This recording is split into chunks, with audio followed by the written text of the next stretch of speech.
a few minds and open up belief that the playoffs is a possible achievement this season for Hartlepool United. As for Eastleigh, they sit 5 points above the relegation zone and hoping to nudge themselves further away from the drop zone. Both teams in a huddle right down in front of us, so let me run you through the two teams. Hartlepool United unchanged, which means that Nick Hayes starts in goal, a back four of Jay Ben, Max Cogan, Jack Hunter and Cameron John. Two defensive midfielders of captain Nathan Sherron and Jamie Miley. A forward three of Charlie Caton, who scored against Truro last time out. Matty Daly and Tyrese Sinclair, the York City loanee, with Alex Reid leading the line up front. On the bench for Pools, Adam Smith, Nathan Ferguson, Danny Johnson, Sam Folarin, Verdane Oliver, Brad Walker and Calvin Okike. There is no Adam Campbell in the match day squad this afternoon. As for the opposition in Eastleigh, one change for them following the 3-1 defeat against Rochdale last time out, and that is that Niall Mayer drops out of the squad and in comes Louis Giles at left back. So as the ball goes out of play for a Hartlepool United throw, Eastleigh with Nick Townsend in goal, a back four of Richard Brindley, Temi Weka, Archie Harris and Louis Giles.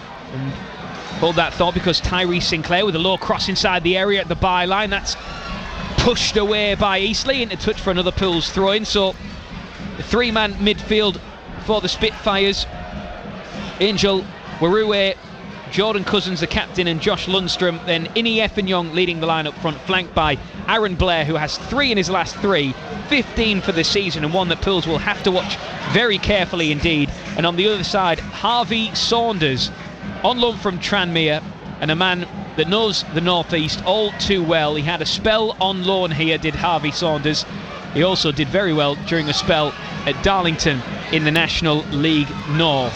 We're underway, and Pools on the attack down the left-hand side, where Matty Daly tries to find Alex Reid inside the box, and his shot is scuffed, it rebounds and is fired behind for a Pools corner, the first of the afternoon. Alongside me, always a pleasure to be joined by Mickey Barron, former Pools captain, one of the all-time appearance makers for this football club. And Mickey, Pools starting brightly. Yeah, really brightly. A couple of times we've gone down this left-hand side to attack. That time Reid was put in with a nice pass and just couldn't get the ball out of his feet to get his shot away, and Eastleigh put out for a corner. In swinger from Jamie Miley. In fact, he goes right to the edge of the box for Matty Daly on the volley through a crowd of bodies. That was a training ground move, but what a routine from Pools there. Daly hit it really well. He arrived onto it with some pace, and it was blocked by Eastleigh, and play's been stopped here because I think it's Temi Weka who is struggling after colliding with Matty Daly, who, as I say, Mickey, he arrived like a steam train. Yeah, it was tight, wasn't it? There was a point where I thought Oweke was going to clear it, and then he didn't just get there, and I think Daly's hit the shot and it's hit his ankle and sort of spun him round, which is always going to be sore for him, but he did enough just to probably put Daly off getting really good contact with the ball. So break in play here. We'll keep you up to date on BBC Radio T Sport this afternoon. In the National League North, Peterborough Sports against Darlington, Spennymoor Town against Alfreton as well. But Pools sitting 9th in the table, Eastleigh 18th. And Pools lost their last 2 at home. In fact, their last win on home soil was the very impressive victory against Carlisle United. That has very much been the measuring stick, hasn't it, for Pools in recent weeks. They haven't been able to really recapture that form, though. Yeah, definitely. I think that's been the disappointing thing, because we're all so impressed with that performance against Carlisle, and the last couple of home games have been nowhere near that. So hopefully today they can improve. Robert, can I just set the scene a little bit today? Go for it. I was driving down and I was listening to the commentary, and then I heard you come on and say what a beautiful day it is in Hartlepool. The sun's shining. I know where this is going. For everybody who's listening, 75% of this ground is in beautiful sunshine. There's short sleeves, there's sunglasses, and the press box, and this side of the ground is still -2. I remember when 11 years ago, when I first got the the job on the sports desk at BBC Radio Tees. Paul Addison, who's been anchoring our Middlesbrough coverage in the early kick-off in the Championship this afternoon, one of the first things he said to me is congratulations, and then he said, by the way, whenever you go to cover Hartlepool United, just remember it's always 5 degrees colder than it is when you step outside your front door. And I thought of that this morning. I thought, do I bring the big coat or not? And I thought, yeah, always 5 degrees colder, bring the big coat. I'm so glad I did. Pools on the attack, right hand side, deep cross comes to Tyrese Sinclair, just drops over his head, might run out of play, manages to keep it in by the corner flag. On the left side as Pools attack the rink end, still with Sinclair, it's down to walking pace, manages to get across away to the 6-yard area, cleared by Eastleigh.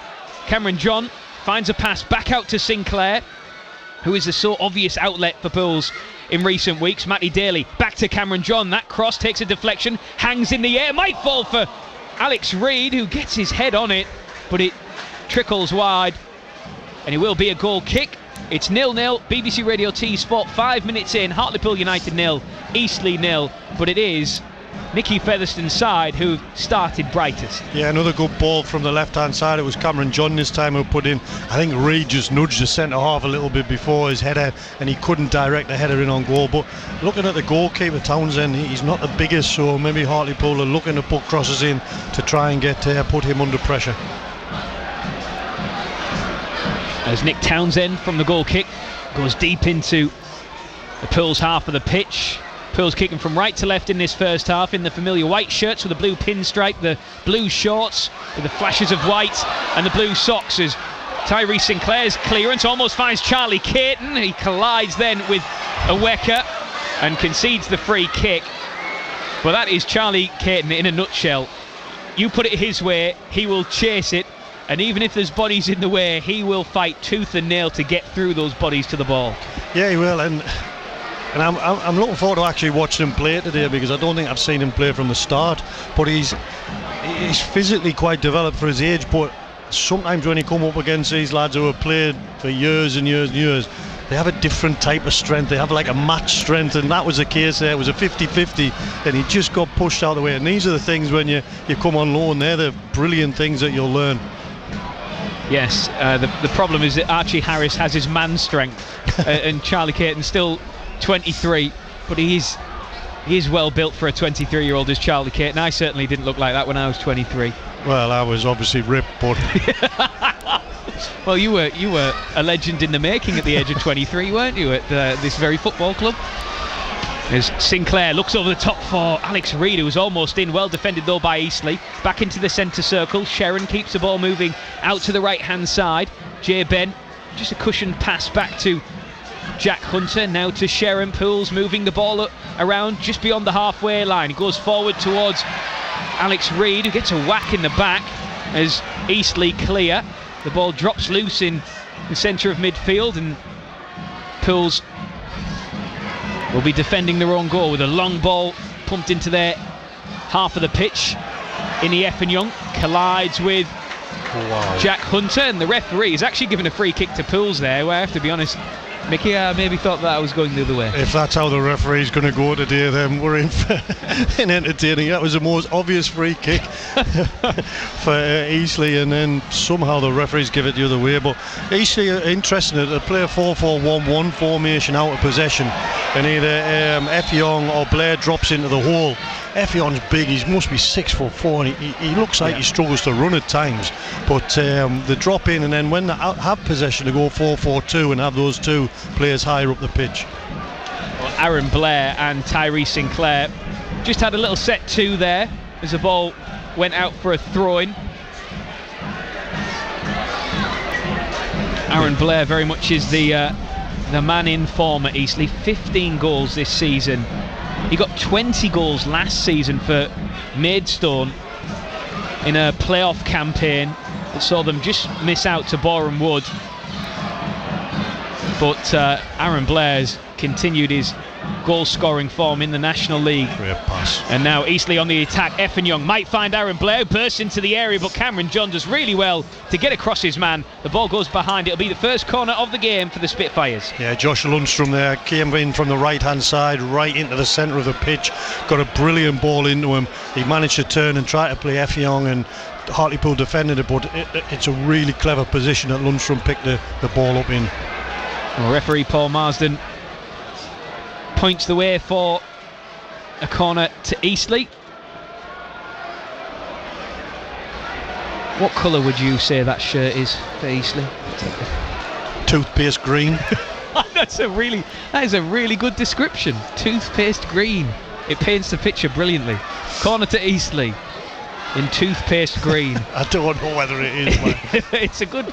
I love that. Well, let's go with it. Corner to Eastleigh. In swinger to the front post, headed away by Corgan, and his body's colliding inside the boxes. Pools might get the bounce of the ball here, but it's cleared upfield by Brindley.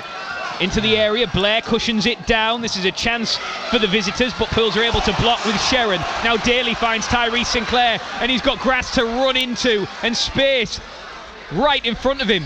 He fills the space, left-hand side of play, he's pushed back. Jamie Miley comes out to help him. The two exchange passes, now infield to Sinclair, who picks out Daly across the face of goal. The cross is momentarily cleared up towards Aaron Blair, short of the halfway line. Pools fighting for possession, and Cameron John is judged to have fouled Blair, so free kick to Eastleigh, bang centre of the pitch, just at the base of the centre circle inside the Eastleigh half. Yeah, you would think, obviously all teams analyse their opponents now, and you would think that teams are coming here knowing Sinclair's the danger, but the last few games have left this channel wide open for him to run in. There was a case there where he's just picked the ball up and ran with the ball probably 40 yards, and he's the one player that if you're coming here to play against Hartlepool, you need to pin down, don't you? You need to not give him that space. And that's been the problem with Pools in recent weeks, maybe, is that they've relied too heavily on him. The side not exactly balanced at the minute, with all the threat coming down the left. A chance for Eastleigh from distance. The shot blocked as Warue almost hit a spectacular strike on target, but was closed down, and Eastleigh have a throw in front of the Cyril Knoll stand over on the far side, bathed in sunshine. Can see the three masts of the Trincomalee above the stand on the far side, the huge ship that is docked in the marina. Eastleigh on the attack. Warue dips the shoulder, cross into the area, might just squirm free, but Corgan is able to clear. Pools get it up back to the halfway line, and all the way back to goalkeeper Nick Townsend away to our left, dressed all in red, and he hits a huge diagonal that drops out of play for a Hartlepool United throw-in inside their own half. So we are 12 minutes in on BBC Radio T Sport this afternoon. Your second feature commentary for you after it ended Blackburn 0, Middlesbrough 0. All the post-match reaction available on BBC Sounds. You'll hear from Kim Helberg as part of that, and our Borough podcast Red Alert, which is there for you to listen to, with Paul, Mark and Neil Madison, who were at Ewood Park earlier today.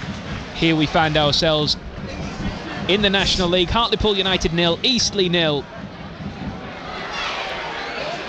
There's a good chance for Eastleigh before, Rob, before that break in play there. They played some really good football down the left hand side and cut it back into the penalty area.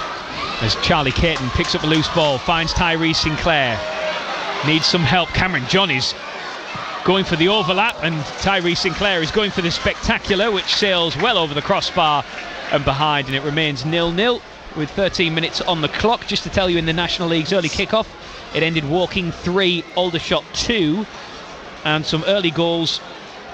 Braintree 1, Scunthorpe 0, and Yeovil leading Morecambe by a goal to 0. And Hartlepool United will be going to Morecambe on Wednesday evening. We'll be there for you for every kick of that one, as Morecambe tried to avoid the drop.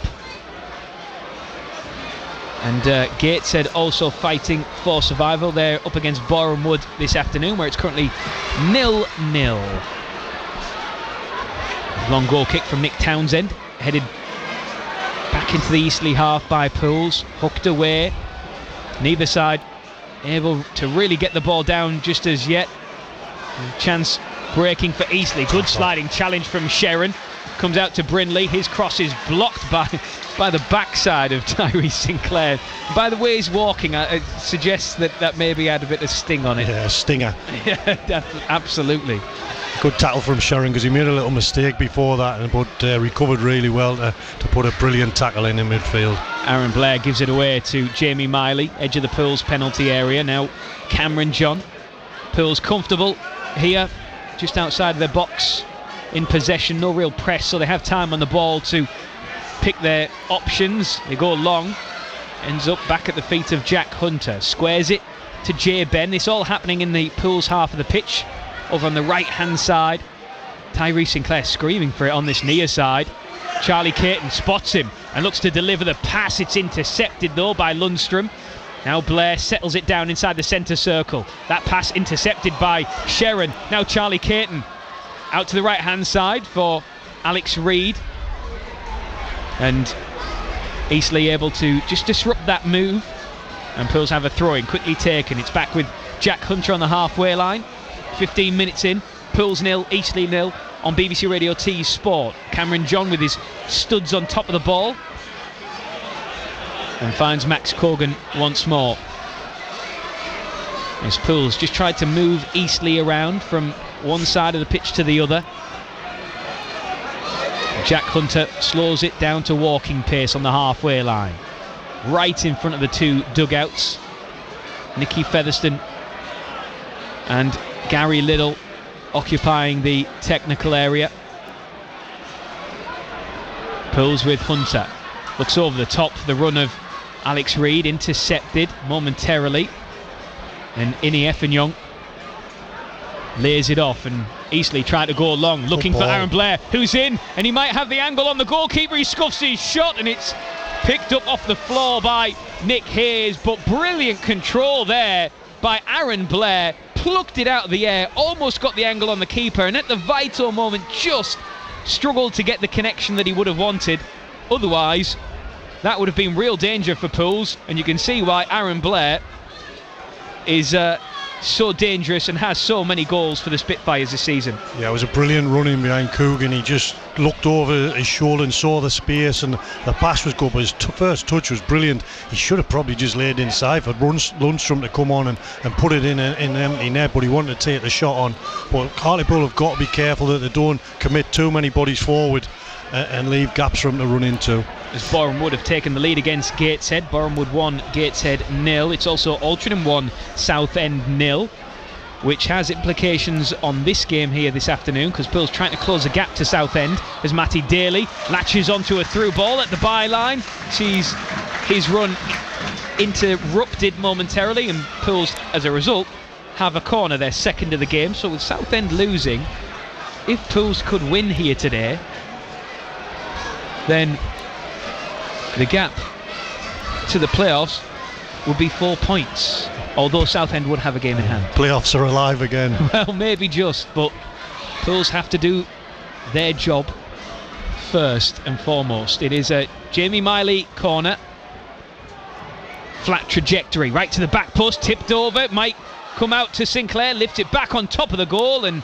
on top of the roof of the goal that houses Nick Townsend, and it remains 0-0. But Townsend came out, got a fingertip touch on that to just take it away and make it a little bit more difficult for Pools to fathom a chance out of. But 0-0 it remains with 18 minutes on the clock. He was complaining he was being fouled. I don't think he was, and then the ball's dropped to Sinclair. Sinclair's got to have a little bit more quality there. He's in a good area with the ball, and he just sort of lifted it back in. I think he can take another touch and try to either shoot or drill it across and just give someone else a chance to get on the end of it and score. As Rochdale are 1-0 up against Tamworth. Ryan East with the goal there after 13 minutes. But here 0-0 between Hartlepool United and Eastleigh in the National League, as Norwich have taken the lead at Charlton. QPR leading Portsmouth by a goal to 0. Southampton 2, Oxford 0. The latest scores in the Championship this afternoon. Pools on the attack with Tyrese Sinclair. Who else? As he crosses the halfway line, watched every step of the way by Blair, so forced him back. Matty Daly looks to be struggling a little bit, hobbling in the middle of the park, the number 28 on the back of his shirt. Just bending down every so often to feel out that knee, it looks like. Pulls in possession with Cameron John, finds Sinclair, needs some runners off the ball. Eastleigh really well organised in their shape, aren't they, and making it hard for Pools to break down. They are, yeah, but the good thing that Hartlepool are doing, either Daly or Caton are dropping into a hole or dropping into a space, and they're not just standing in the position. So you can see Daly now, he's right over this side of the pitch. Now Caton's going over to where he should be, and Sinclair's free. So Hartlepool have got options because people are making the movements, especially in those sort of forward areas now. As Alfreton have taken the lead against Spennymoor in the National League North, one of our featured games in that division this afternoon. We'll also keep you across Darlington at Peterborough Sports, as Tyree Sinclair is judged to have been fouled by Aaron Blair. And I tell you what, keep an eye on that this afternoon on the near side of the pitch as we're watching, right in front of the Neil Cooper stand. Tyree Sinclair and Aaron Blair have been going at it ever since they had that exchange of words earlier on. Sinclair searching long for Alex Reid, strides into the penalty area, but he's been shepherded out of play by Archie Harris, who did well to just put his body between man and ball and see the ball drop out for a goal kick. Yeah, it was good defending, but I don't mind that ball from Sinclair. He's looking for that longer pass, and that'll either create space for Reid to run into, or Caton or Daly to get on the ball shorter. But it was good defending there from Harris. He just used his body and his strength to let the ball go out for a goal kick. The early kick-off in the Premier League saw Brighton 2, Liverpool 1. And Fulham against Burnley is the only 3 o'clock kick-off in the Premier League this afternoon. That is currently goalless. As Pools on the attack, Matty Daly got mint green shirts all around him, manages to find the ball to Sharon. Now Sinclair with the step over, shot at the front post, is pushed behind by Townsend in the Eastleigh goal. But once again, Tyree Sinclair is the outlet, he is the threat, and he's forced to save from Townsend.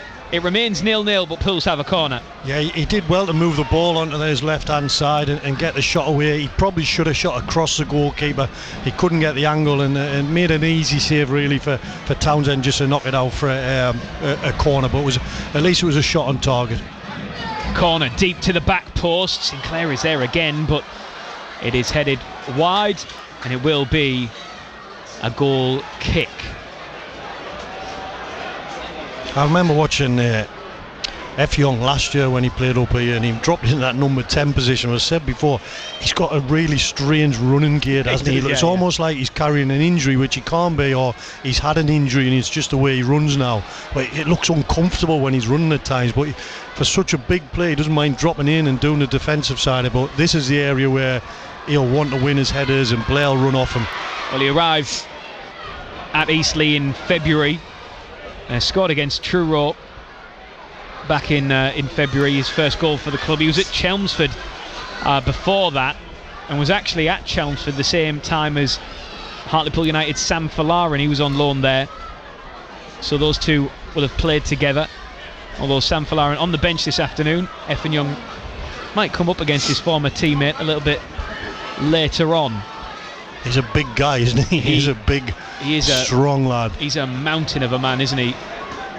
And he towers over everybody else on the pitch. Or as Jack Hunter tries to put himself between the ball and Aaron Blair. And Aaron Blair almost got through. Nick Hayes had to come out and gather it. But a few little nervy signs of miscommunication at the back there. And as I say that, the ball just gets tangled underneath the studs of Cameron John's feet. It goes back to Max Corgan. Yeah, he doesn't give anything up, Blair, does he? He's quick, and he'll run after things. And that one there, he probably could have just let it go through, but it was tight by the end. He has picked it up. You would think there'll be plenty of National League clubs, maybe even some League Two clubs, keeping a close eye on Aaron Blair, given the amount of goals he's scored in this team this season, as Matty Daly does well to find a pass to Caton. It opens up for Sinclair. His shot is wide of the near post. It took a deflection on the way through. It will be another Pools corner, but Sinclair is starting to sparkle. Yeah, another good, again, down his left-hand side. It comes from him, and it's quite a crowded area he's trying to shoot through, but it's almost like Sinclair's the only one that's allowed to have a shot at the moment. Everything's coming through him. It's dropping him at the edge of the box, and he's again won another corner for the team. Another Pools corner then. Jamie Miley right underneath the 3 flagpoles. Away to our left-hand side by the northwest corner. Hunter is a short option. It goes long, it goes deep, and it's pushed away by Townsend, leaping backwards. And the clearance is up towards Aaron Blair, who does well to trap the ball. Now punted long, deep into Pool's half of play, where Jay Ben can just mop it up back to his goalkeeper in Nick Hayes. So far, 25 minutes in, Mickey Barron, your thoughts on the way the game is panning out? Yeah, it's probably what we thought it would be, like, Rob, isn't it? Hartlepool have had more of the ball, had more chances. Eastleigh are solid in the shape, they're organised. What they're really good at is if someone gets out of shape, someone else takes their place. Sinclair down the left-hand side once more, skipping infield this time. Oh, finds a nice, neat pass to Charlie Caton, cuts it back to the front post. The ball is smothered by Townsend, but Sinclair is starting to find his rhythm. He's starting to find his range of passing as well, and Charlie Caton was doing his best to put it on a plate for his partner in Alex Reid up the top end of the pitch. But Nick Townsend did well to gather that and keep hold of it. It is still 0-0. But you feel that Pools are starting to just switch through the gears now. Yeah, he did really well because he ran in diagonally and played a straight pass, which is hard for the defenders because, well, that run from Caton was a really well-timed run and the pass was perfect for him. Miley, little through ball towards Jay Ben at the byline, and Ben just runs out of grass. The idea was a really nice one. The vision to pick out that pass was top draw from Jamie Miley. It split the defence. Jay Ben was almost in. It was just a bit too heavy. By the smallest of margins, Ben almost got there. It is a goal kick, but again, there is opportunities opening up for Hartlepool United this afternoon. Yeah, and they come, Rob, from those forward runs, don't they? It's noticeable when Hartlepool are playing well, the people run off the ball. That one there, he just wanted Ben to try and swing his leg at it, didn't he, to keep it in, but it was just rolled out too far for him. But it's that movement and those forward runs which allows Miley to try and play that pass in behind. Well, so far so good for Pools, albeit 0-0. They do look dangerous when they go forward. Eastleigh have threatened though, and have asked a couple of questions of the Pools defence, certainly enough to keep them on their toes as the ball goes long, looking for Alex Reid. He might get the bounce of the ball here. In fact, the offside flag is up, so it will be a free kick. Sorry, Rob, because Caton, where he's playing and he's occupying the second centre half, you like, if Reid's on one side, it's given Sinclair a lot of space on this side, and he's just saying there, look, get the ball out of me as quickly as you can, because the fullback has to come right across because he's helping with Caton, and because they're playing like two up front, Hartlepool, so the space is there to get Sinclair on the ball. As Carlisle have taken the lead against Boston United, Luke Armstrong with the goal there. And Tamworth have equalised against Rochdale, as Sinclair showing that he can do his defensive duties as well, as he just gets back and intercepts, takes the ball off the toes of Lundstrom. Did well there, Sinclair. And that's the thing about him, Mickey, is obviously he will catch the eye for all the work he does going forward, but he does not abandon his defensive duties either. Yeah, very similar to Cleary last year, wasn't he? Who was obviously a talented player going forward. But I remember a game here where he ran 60 yards and put a tackle in, and the whole crowd erupted as though they almost had scored a goal. But Sinclair's very similar in his work rate. Pools with Hunter crossing the halfway line. Charlie Caton tries to drop in to pick up that ball in the number 10 position, but it's cleared. Warue wide on the left, good sliding challenge from Miley to dispossess him and concede the throw-in midway inside the Pools half, as Nicky Featherstone down in the technical area barking instructions onto the field, almost doubling over as he does so. Yeah, he was talking to the front two about something. I don't know what he's wanting them to do, but he was very animated with his instructions. It does certainly look like a front two though, doesn't it, this afternoon? It does, yeah. Daly's position is funny because he's not just playing wide, he's often coming inside, and the full-backs are really high, so Caton's definitely playing closer to Reid than we've seen in previous matches. Deep cross into the Pools penalty area, and at the back post lurking was Tempe Aweka, who got a touch on the ball to put it behind for a goal kick, but Aweka did well to get there, was stretching all the time and struggled to get any power behind it. So goal kick as we approach the half-hour mark. 0-0 on BBC Radio T Sport. Keep you across all the other scores this afternoon as the goals go in around the grounds as York have taken the lead against Brackley. York 1, Brackley 0. The late kick-off in the National League. Solihull against Halifax. That gets underway at 5:30. And at half-time here, so in about 15 minutes' time, Matty Nixon will take you around all the scores from around the grounds and keep you right up to date throughout the afternoon, as well as our featured games in the National League North. Peterborough Sports 0, Darlington 0, and Spennymoor 0, Alfreton 1 as things stand. Here, still waiting for the opener, as Lundstrom wins the ball, tries to deliver a cross. It's blocked by the chest of Nathan Sherrin, bounces off him as if he was a Terminator there. And Pools up to build through the centre of the pitch with Miley. Out to the right-hand side for Ben. Down the line he goes, looking for Caton. Holds the ball up, does really well to turn his man. Miley's in space if he can find him. And he does. Right-hand side of the penalty area. Cuts it back. Spilled by the goalkeeper. And steered in by Matty Daly. Hartlepool United have the breakthrough that their play deserves this afternoon. Daly gets his fourth of the campaign. Pools have been banging on the door in the opening half an hour, and they've finally broken the resilience of the Eastleigh defence. Pools lead by a goal to 0. Yeah, it's been coming, Rob, hasn't it, over the last sort of 5 minutes. I was just about to say, when there was a break in play, that Daly's playing sort of a midfield role, Caton and Reid are playing up, and Sinclair just lopsided on the left-hand side. It allows Daly just to drift in, which he did there. It was a good bit of play from Caton. Good ball in, the keeper's pushed it out, and because Daly's in that midfield area, he's just followed the player and tapped it in. And Hartlepool thoroughly deserved that 1-0 lead. Well, Nick Townsend, I think perhaps from an Eastleigh perspective, maybe question marks over whether he could have hung on to that, maybe. Yeah, it's always a difficult one, Rob, isn't it? You don't want to let it roll past him as a goalkeeper, but then he's just parried it straight into the middle of his goal for someone to come and tap it in. But unless he can put his hand on it and stop it and collect it, it's always difficult where the ball's going to go. Ball over the top, looking for Aaron Blair to chase, but Cameron John does well to get back across his man. I tell you what, I really think Cameron John has been, I don't know if underrated is the word, but I think he is a standout performer in this Hartlepool United side. He's on loan from York City, and he plays so well. He's got somebody to link up with in Tyrese Sinclair as well on this near side. Those two are already building a really good partnership, but Cameron John been really impressive since he's joined. Yeah, he's a steady Eddie, isn't he? You know what you're going to get with him. He's a good defender. Majority of the time he defends well. Going forward, as you say, him and Sinclair link up really well down this left-hand side, and he seems confident now to get higher up the pitch because he can link up with Sinclair. There's Charlie Caton. His pass towards Alex Reid is cut out. Pools feel that there was a handball in there, nothing given from the referee.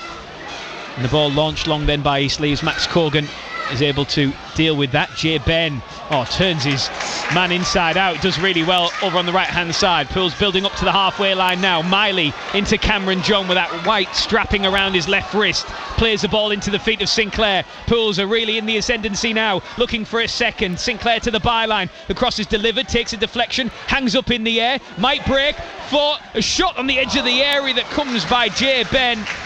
It just rolled across the top of his boot, and as a result it went wide of the left-hand post. It remains 0-0. It remains Pools 1, Eastleigh 0, but Jay Ben with an opportunity there to double the lead. Yeah, he's got to hit the target. He's got to work the goalkeeper. Again, it's down this left-hand side. The ball comes across. I thought the keeper should have come for the cross. He hasn't. It's headed out, and Ben's running onto it. He's just got to make sure he hit the target. Eastleigh are struggling with the numbers at Hartlepool, having the forward areas. They find it hard to deal with the two up front, but then Daly joining in and playing that little pocket in behind them. So as things stand, Hartlepool United will be 4 points away from a playoff place. That is because Southend are trailing in their game at Altrincham. And after this afternoon, 7 games left. Pools go to Morecambe in midweek. Pools on the attack once again. Miley hits a crossfield ball, takes a deflection, might break for Daly on the D. Back out to Tyrese Sinclair, 20 yards out. Now Cameron John drifting to the left-hand side. They're queuing up on the edge of the box. Sinclair goes from distance and just sees the ball wiggle and squirm in the air, and as it does, it sails over the crossbar and it remains Pools 1, Eastleigh 0. You don't mind that, Rob, do you? You don't mind him getting the ball there. John again made that good run down the left-hand side. The thing with Sinclair, he's comfortable on both sides, so he's took it on his right foot that time. He's trying to curl it in the top corner. I would rather he had a shot and it goes over the bar than just be safe and play another pass. Eastleigh are struggling at the minute though to get any good possession of the ball. Eastleigh coming into this game off the back of the 3-1 defeat against Rochdale last time out, but there have been a bit of a bogey side for Pools. This is just the 14th meeting between the two sides. Pools have won 3, drawn 6 and lost 4.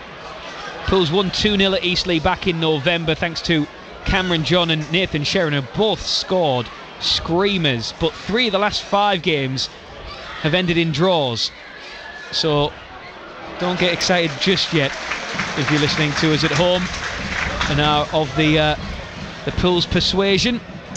But it is Nicky Featherstone's men who have just won their 5th corner of the afternoon. Again, it was Caton willing to run in behind, and the centre half has to drop with them. They just haven't got it right, Eastleigh, yet on how they deal with someone running behind but someone else coming short.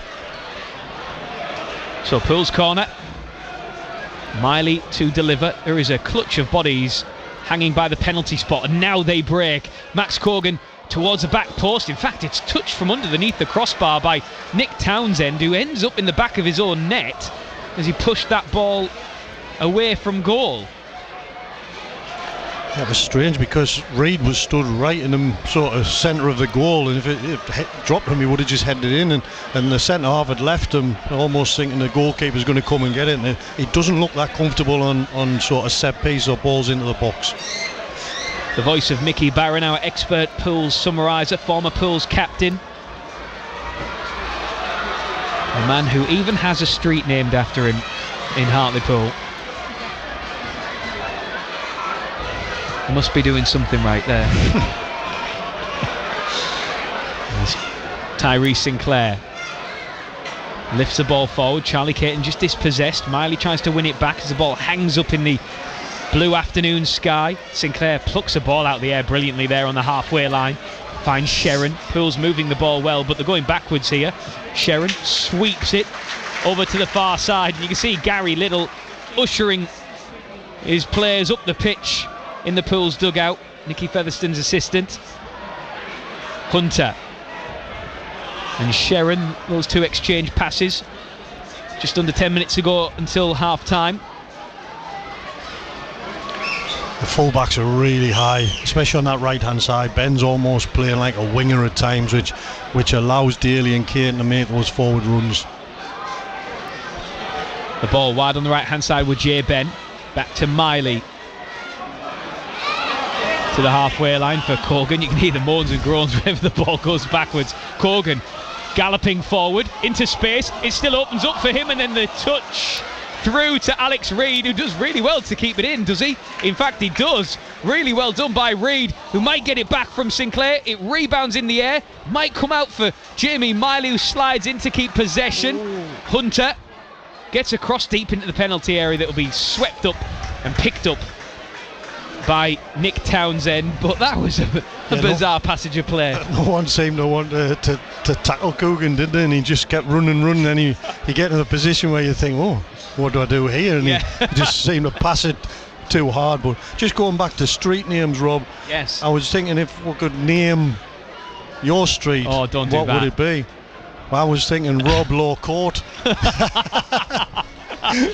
It'd be perfect, wouldn't it? Yeah, or like Law End or something like that. There's probably other words that begin with end that people would name a street after me about, something like that, but yeah, I don't know. Feel free to send in any sort of comments if you're listening. Oh no, you're opening up a can of worms there.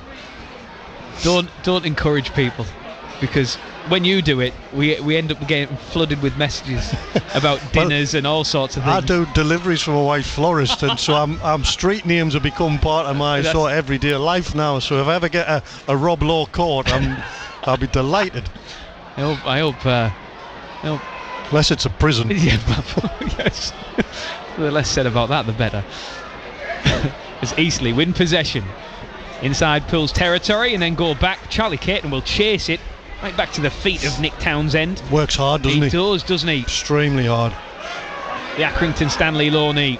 But now is a chance for Eastleigh to have a spell of possession.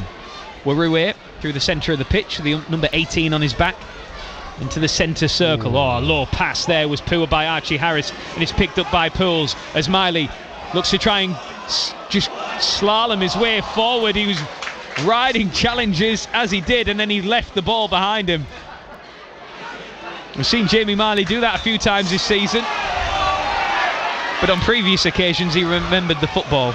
Yeah, it was almost like his momentum got the better of him, didn't he? He was running and taking people on, and then the ball just seemed to stay and he kept on going. But Eastleigh are just struggling. They're trying to play those balls into the sort of number 10 role to get someone in, but that pass there was too slow, got picked off, and then Hartlepool were attacking again.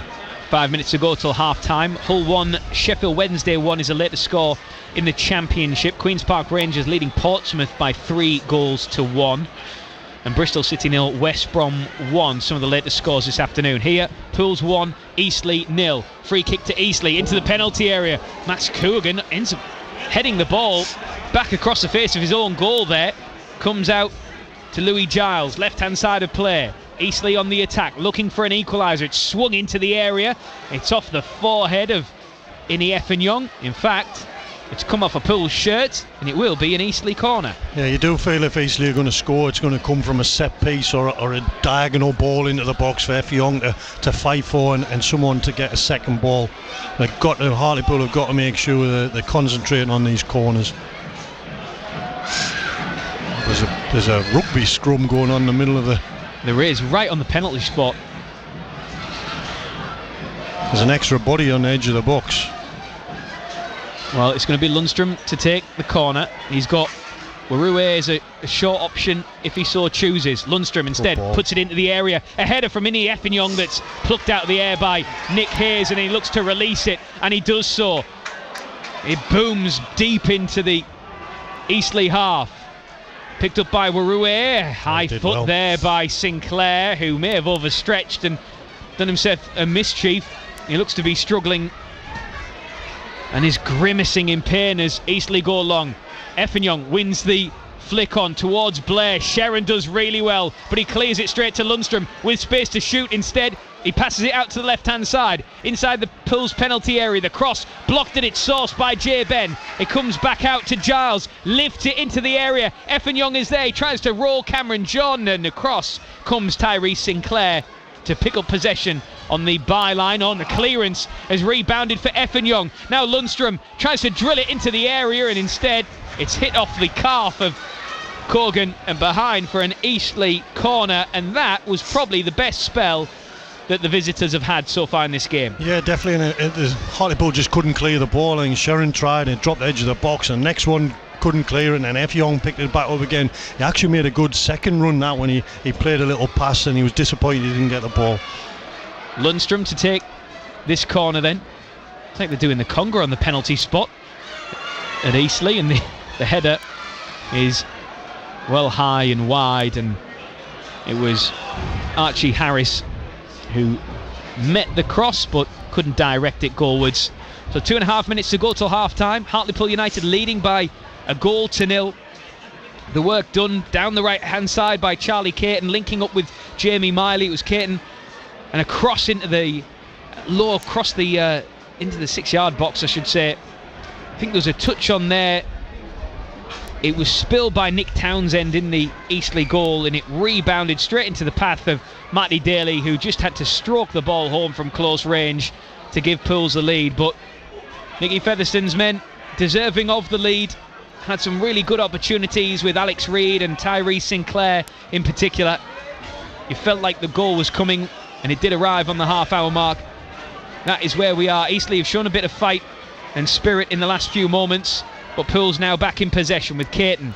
Does well to ride the challenge, finds Hunter, fires it into the feet of Miley, gives it to Jay Ben. Nice passage of play. Caton linking up with Miley once more. Caton wants it back. Miley riding the challenges, and he does that so well.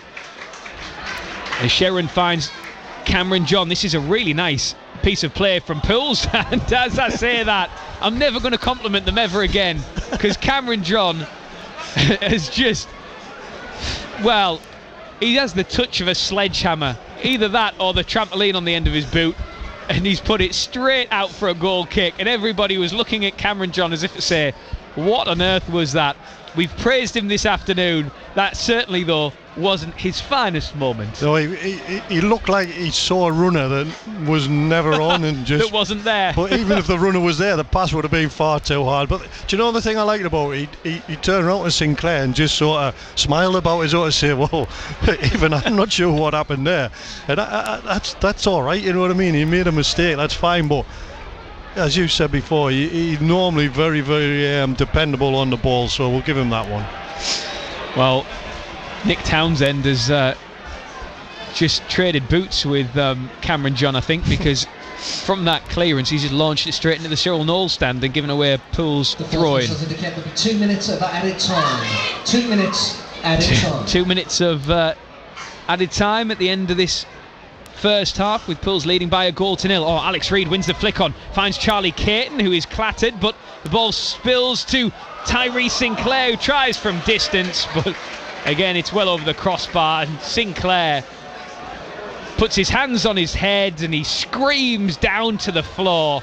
He's frustrated with himself there.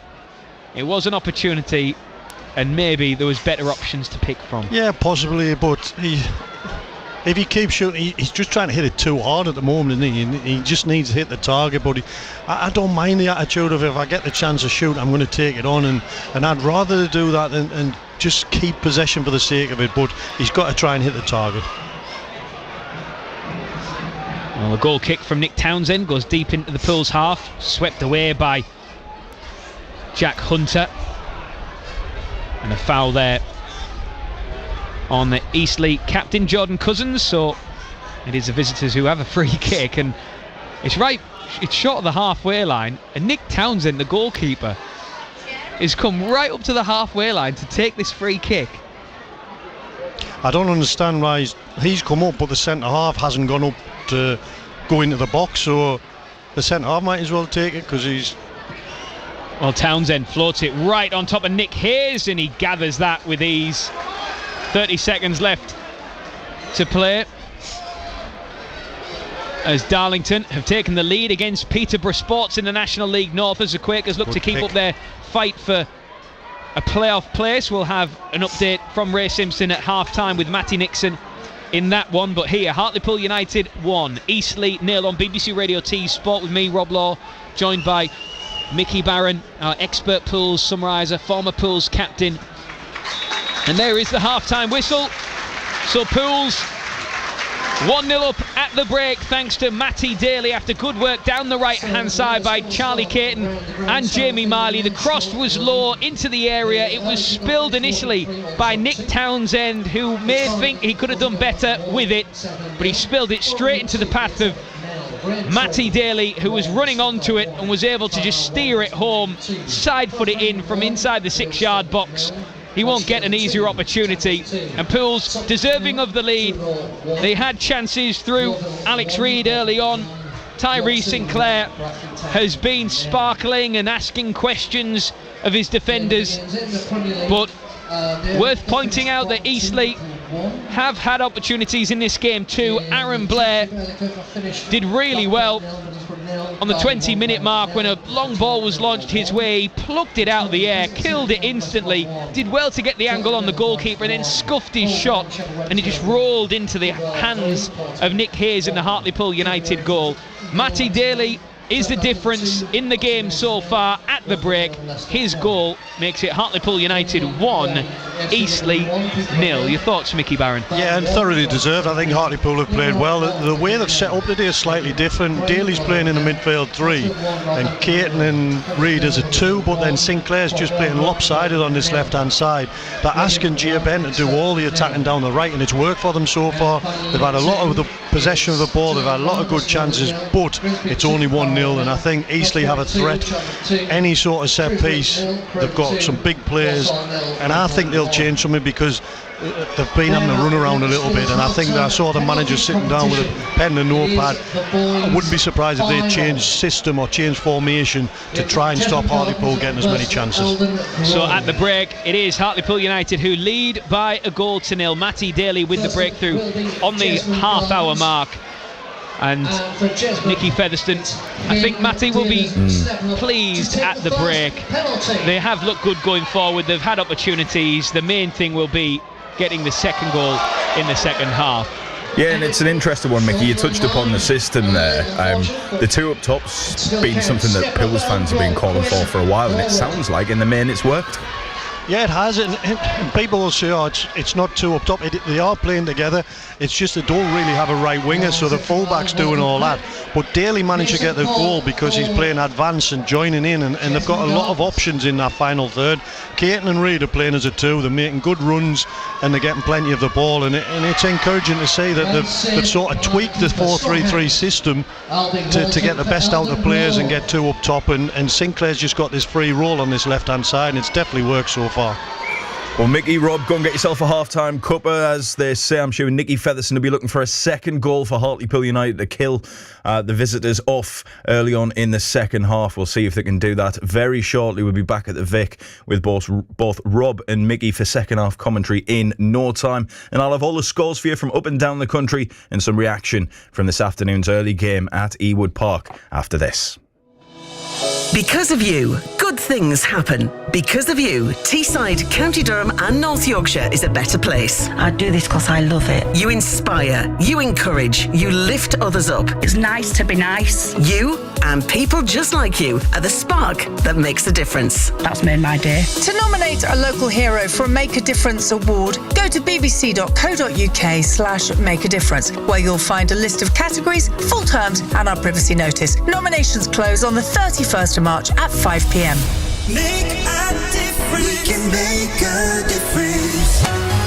BBC Radio Tees. Proud to follow Hartlepool United. BBC Radio Tees Sport. Well, half-time at Victoria Park, and Hartlepool United have the advantage against Eastleigh. Ben, down the line he goes, looking for Caton, holds the ball up, does really well to turn his man. Miley's in space if he can find him, and he does. Right hand side of the penalty area, cuts it back, spilled by the goalkeeper, and steered in by Matty Daly. Hartlepool United have the breakthrough that their play deserves this afternoon. Daly gets his 4th of the campaign. Pils have been banging on the door in the opening half an hour, and they've finally broken the resilience of the Eastleigh defence. Pils lead by a goal to 0. Yeah, as Rob says, that Matty Daly strike on the half-hour mark the difference between the two sides. Second half commentary to come shortly. Elsewhere in the National League this afternoon, in the early kick-off, it finished Woking 3, Aldershot 2. At half-time in the National League, it's Altrincham 1, Southend United 0. That one of particular interest to Pils with their slim ambitions of the playoffs still alive. Elsewhere at the break, it's Borehamwood 2, Gateshead 0, Braintree 1, Scunthorpe 1, Carlisle 1, Boston United 2, Forest Green 1, Wealdstone 0, Rochdale 2, Tamworth 2, cracking down at Spotland. Elsewhere at Gander Green Lane, it is Sutton United 0, Truro City 1. It's half-time down in the West Country as well. Yeovil 1, Morecambe 1, York City 2, Brackley Town 0 is the latest score at the break. And at 5:30, Solihull Moors hosts another team looking to make the top 7 in Halifax Town. Into the Premier League then, and the early kick-off today finished Brighton and Hove Albion 2, Liverpool 1. Just 3 o'clock in the top flight today, and it is Fulham 0, Burnley 0 at Craven Cottage at half-time. At 5:30, Everton host Chelsea, and then at 8 o'clock tonight, Leeds take on Brentford. The early kickoffs in the Championship will reflect more on this in a sec. Down at Ewood Park, it was a frustrating afternoon for Middlesbrough. Just one goal now in their last 3 matches in the Championship. It finished Blackburn Rovers 0, Middlesbrough 0. In the other 2 matches that kicked off at 12:30, it was Derby 1, Birmingham City 0, and the big one from Borough's point of view, it finished Ipswich 1, Millwall 1. Those two still 2 points behind Middlesbrough in the race for automatic promotion. At half-time in the Championship, it is Bristol City 0, West Brom 1, Charlton 0, Norwich 1, Hull 2, Sheffield Wednesday 1, QPR 3, Portsmouth 1, Sheffield United 0, Wrexham 0, Southampton 2, Oxford United 0, and Watford 0, Leicester City 0.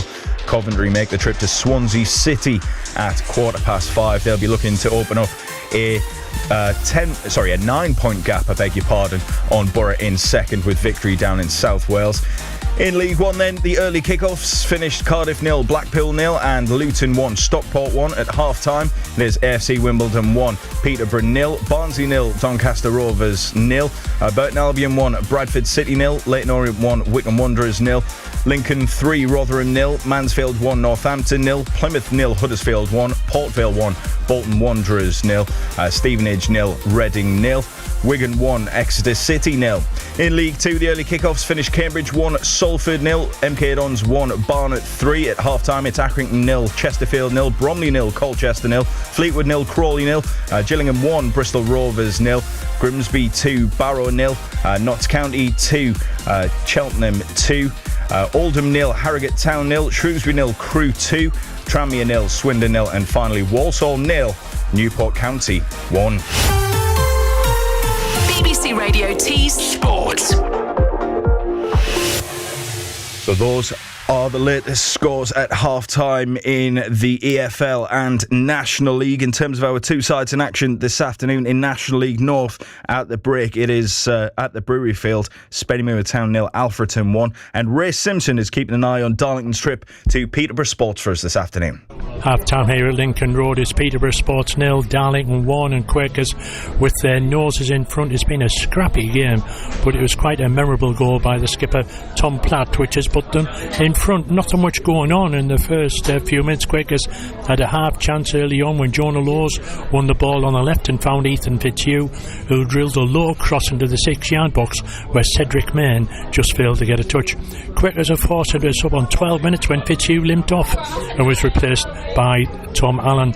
Sports nearly took a lead when Luke Camilla beat 2 men on the left hand side as he cut in and hit a right foot shot towards the bottom left corner, but keeper Rory Watson saved one-handed.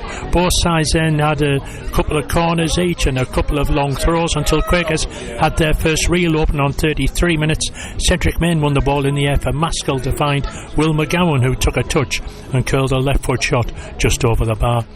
Sports won a corner on 37 minutes and nearly scored from it. The ball was whipped in by Wood for Luke Camilla to flick on, but Rory Watson saved under the bar.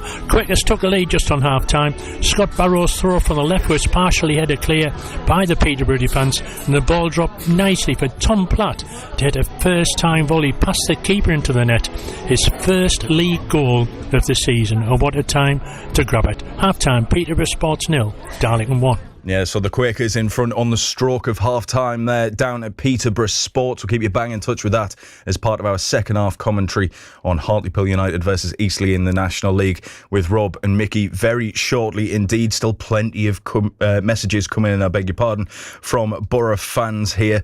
Frustrated at this afternoon's 0-0 draw at Blackburn Rovers in the Championship. Just 1 or 2 of them here. Dan says some of our fans need to give their head a serious wobble. Let's put things into perspective. We are second place. And Moore says, another dreadful display in front of goal. Do we have anyone in the team who has any confidence in their ability to hit the target? If we had a striker, we would walk this league. Just a flavour of some of the messages still coming into us at BBC Radio T Sport. You can still get in touch with those. 08000 321 333 is our WhatsApp. You can text 81333. Start both of those if you're going to message us with the word tease, so that gets us here in the studio. But let's get a bit of reaction then to that goalless draw at Blackburn Rovers this afternoon, because the Borough head coach Kim Hellberg has been speaking to Mark. Well, Kim, how would you sum that up? It's a good first half, very very good half I think in going away from home, creating some big chances, playing around them, behind them, being aggressive in our high press that we had some transitions from that we worked a lot with, the transition of our game, happy with that one. Should be going into the lead in the first half. Then second half is a little bit of ups and downs. We have a period that is good first 15 minutes. Then I think we maybe start chasing that goal, that happiness of scoring that one a little bit too much. We lose a little bit of structure, and often when you start doing that, you lose a bit of what we're good at. So I think some parts of the second half is not the best, but in general a good away performance. We kept them away from almost creating anything. Maybe they had one chance at the end, and a point away from home. You have to keep taking them, and it will be interesting to come back from the international break and looking for April with 7 games and an exciting time. Is that chasing of the game in the second half that you're talking about? Obviously, you've got the pressure of the situation, haven't you, of the scenario, and do you think that's now happening a little more than it did earlier in your time, when you don't quite have that countdown, do you, of the last 10 games? Maybe a little bit. So maybe it's also that you want to win so much and you want to take responsibility for that. So that's what you're trying to do. And of course, when you do that first half that we do with so good play, control of the game, you should normally be ahead, and that makes a difference. Then it comes down to chasing game, emotions. You had Blackburn beating Millwall away from home 6 days ago or whatever it was. It will be to control that, and I think that when we start doing things like, you try to always add on things in the way we play. We try to be more direct in our transitions. We try to be more going on behind them when that space is open. And I think we did it very, very good in the first half and some parts of the second half. And then when you start chasing game and you want to win too much, it is also, you start doing things that we're not that good at, and then that mainly just open up a little bit of the pitch, and it doesn't happen that much the last 15 minutes maybe. There's some transitions opportunity and some chance for us, but we are not in that, because I think overall in many of the minutes we are doing good game. Yeah, I know you will look back at this game, I'm quite sure, and analyse it, but speaking immediately after, do you look at that and think from a coaching perspective, again, what you're doing is working, in that you've got teams who will sit there and make life hard for you, and today we saw different things for different ways of trying to create chances, and the chances are being created?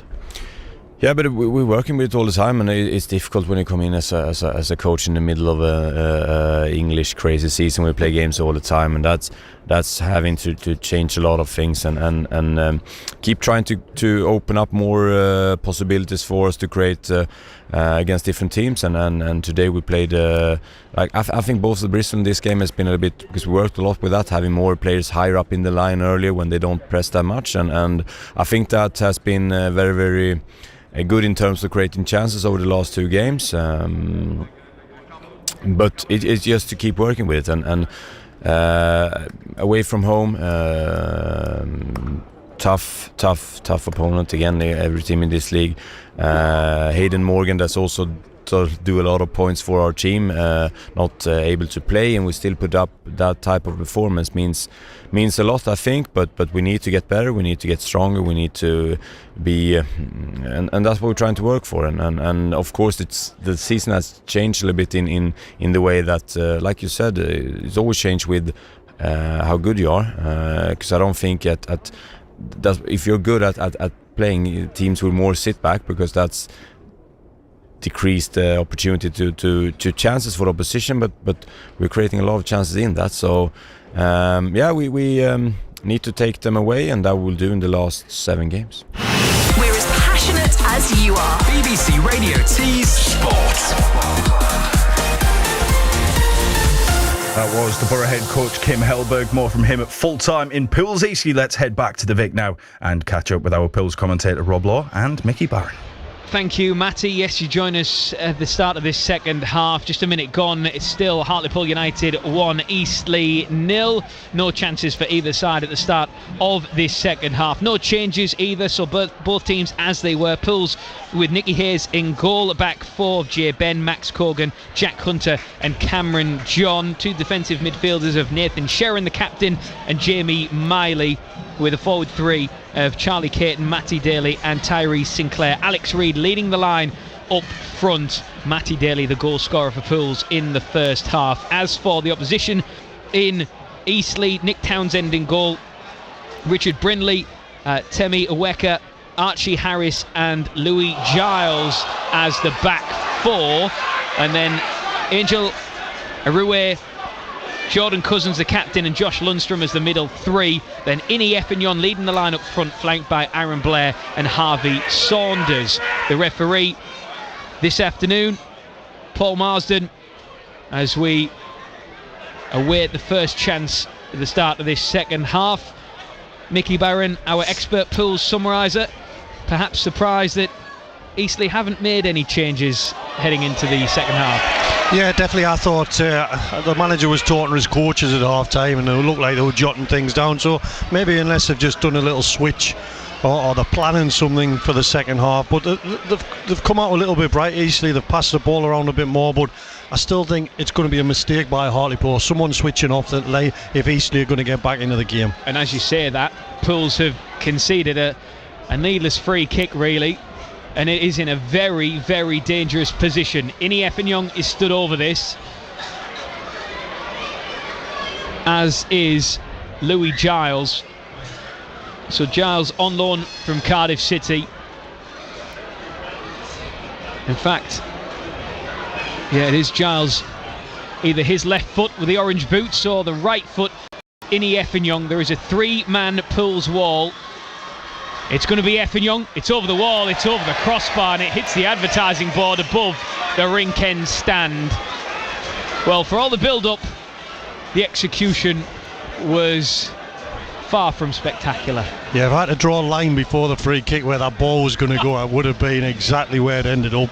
I think Giles with that left foot, he's looked comfortable in the game, but it's hard to come in to a new club and then tell one of the experienced players that you want to take a free kick, but I think he might be on the next one.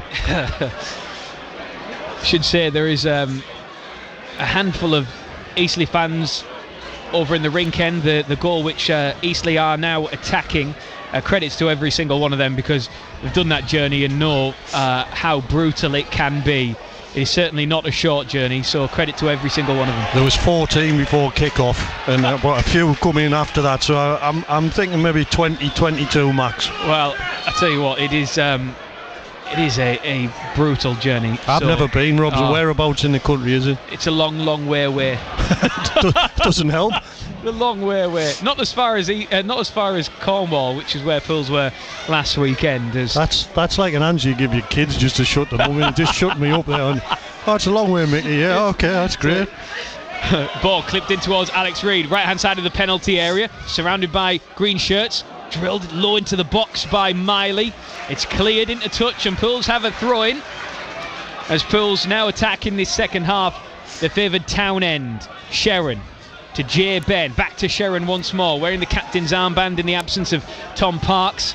Miley riding the challenges. Giles is with him every step of the way. Pools just out-muscled on the ball there. Warue and Eastleigh are able to clear into touch, and it will be a Hartlepool United throw-in with 5 minutes gone at the start of this first half. We have two balls on the pitch now.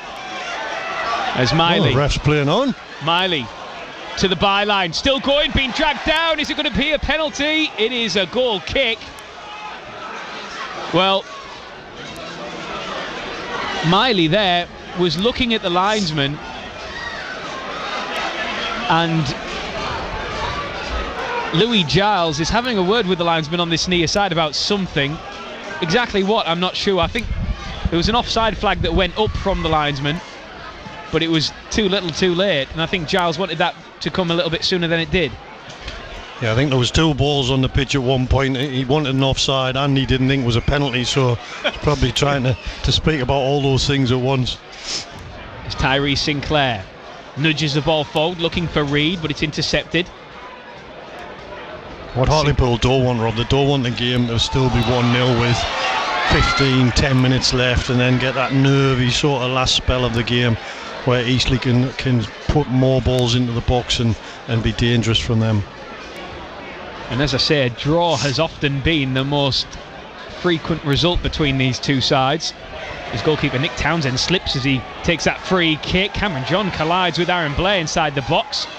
Blair thinks there might have been something in that. The referee is unmoved and Pools play out from the back with Hunter running up to the halfway line now. He's got Jay Ben to his right. He finds him. Ben stabs the ball forward. Caton and Miley both got caught in 2 minds. And there'll be a throw-in as the ball was nudged out by Eastleigh.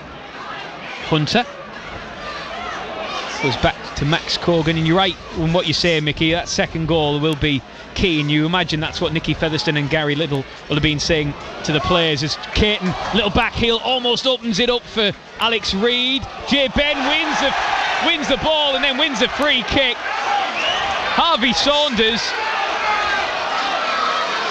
gets a yellow card. Saunders was caught at all ends up there. The pass into him, well, he sort of stopped in his tracks, did Saunders. He didn't get the shout. He didn't realise that Jay Ben was steamrollering in towards him. Jay Ben picked his pocket. The two collided. Pools have a free kick. Yeah, he didn't actually want the pass. I think it was Giles that played to him on from the edge of the box, and he didn't want it. He was facing the other way, and by the time he's reacted and turned around, Ben's on top of him, and he's just turned into him and brought him down. And I think he's probably got the free kick, the yellow card for his reaction. But this is a position where Miley's normally really good at putting those balls into a good area. Pools free kick, Miley to take it. Pools searching for a second. Miley delivers it in, a header from Sinclair. He gets underneath it. It's over the crossbar. It remains Pools 1, Eastleigh 0. Yeah, Sinclair just made that late run. He was on the edge of the box and he ran in, and obviously he's not one of the bigger players, but he found some space and he could have just headed it down, and he just got in front of the ball a little bit and headed it up, and it went over the bar. So goal kick to the visitors. Next up for Pools, a trip to Morecambe on Wednesday night. I'll be joined by Jonathan Franks for that one. Fish and chips, or if time allows. Surely there's enough time. I bet Franksy doesn't buy it, I know that. I thought the answer would be there's always time for fish and chips. Yeah, 100%. Which I would agree. As Eastleigh clear the lines up towards Innie Effenyoung. In fact, won by Nathan Sherrin in midfield. Effenyoung will get it down and gets it forward towards Blair, but intercepted by Cameron John as Pools look to cross the halfway line with Sinclair. He's got Cameron John on the overlap, Caton in front of him. Sinclair instead goes infield to Matty Daly, just has to glide past the referee there. Paul Marsden was a little bit too close for comfort as Sinclair looks over the top for Matty Daly. Run. Oh, brilliant pass, and Daly tried to cushion it with his shoulder, it looked like, but the ball goes out for a goal kick. He would go, that false injury from the goalkeeper had nothing to do with the incident, just sat down.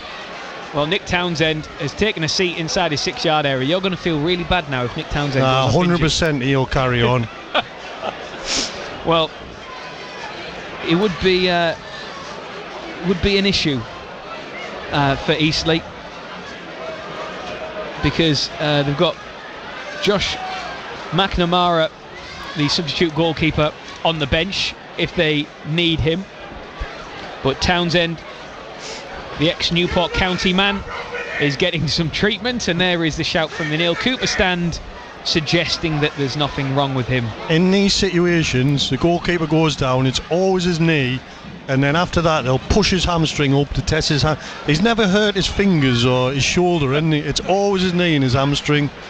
How do you, I saw a suggestion that in order to combat issues where goalkeepers go down and it allows teams to have sort of team talks and reorganise things.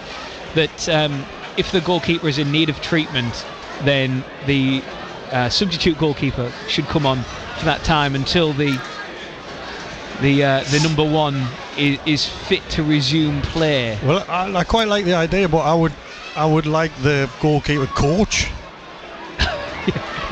Because then the goalkeeper coach for Eastleigh, he looks similar age to me. He's quite a chunky lad. Get him in goal, and I'm sure he'll be telling the goalkeeper, "Hey, get yourself back up quick." Hurry up. Yeah, Hurry up, I don't want to be in the firing line here. Well, as Mystic. And now he'll Mickey kick it with Barron. a knee that's really sore that he's had treatment on.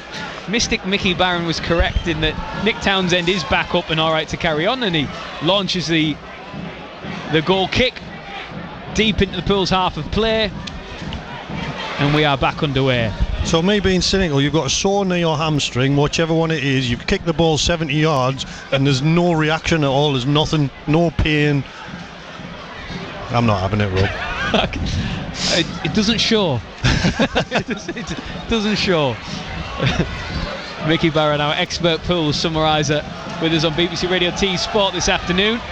There's a ball back to the Eastleigh goalkeeper, goes long once again as Miley just slips in midfield.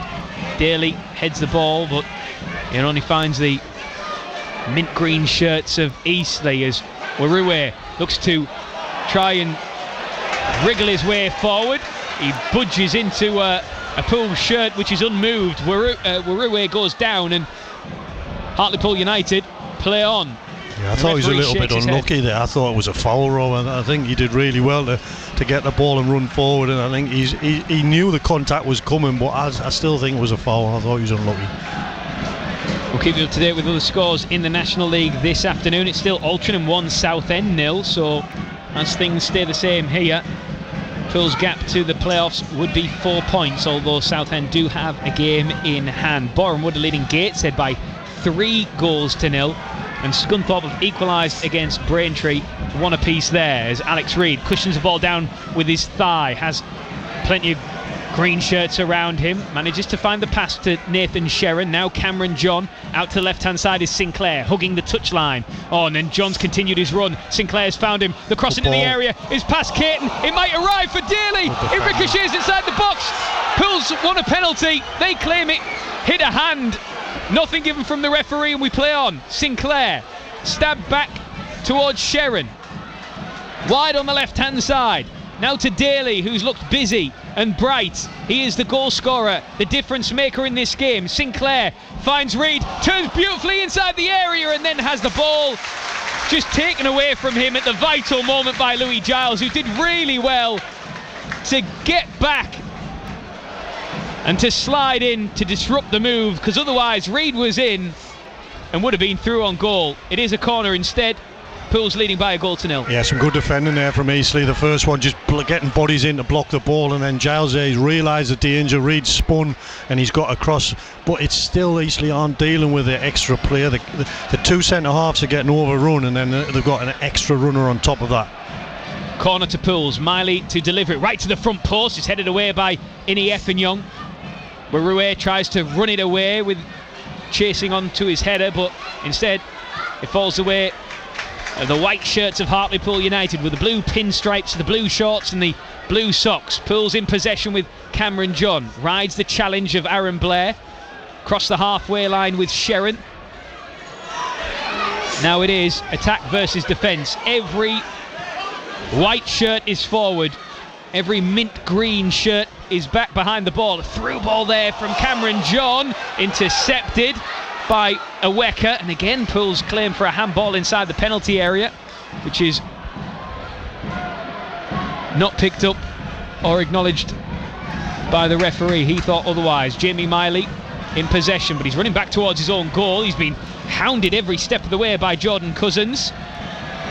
Yeah, it was a good ball through for Reid to run on. The defender's done really well to slide in, and then it probably has hit his hand, but there's nothing he can do in that situation. He's sliding along the floor, and it was a really good interception. Well, Truro have doubled their lead at Sutton United.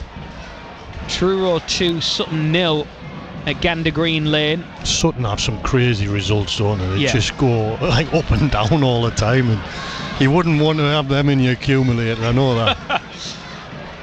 You could say the same about Hartlepool United. Yeah, well, a lot of teams in this league, you Yeah. could probably say the same, but Sutton, they beat Hartlepool, then got beat 5-0 at home, and then went, I think, beat Scunthorpe, and just so inconsistent. Diagonal ball from Cameron John arrives at the feet of Jay Ben. Through ball to Jamie Miley. He's in right hand side, puts it to the back post. Oh, and it's cleared over the town end stand desperately by Richard Brindley, and he needed to do that because he had Alex Reid breathing down his neck. It is a corner to Pools, but they are really starting to apply pressure now. Yeah, Miley did brilliant to barge Saunders off the ball. I think he should have shot, Rob. I think he should have been greedier. He's just trying to slide it across. Miley lifts it deep on top of the goalkeeper. It drops down at the back post. In fact, it's gone out. It will be a goal kick. Yeah, I just think back yourself there. You're running on goal.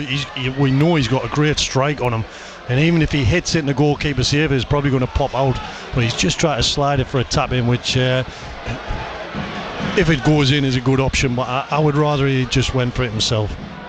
It was an angle, but it wasn't too acute of an angle, was it? No, I think, as you say, you're running on goal, you could probably just slide it down past the goalkeeper. Oh, as Reid is hustling, Caton might win it as well, but good recovery. Oh, in fact, it's a free kick.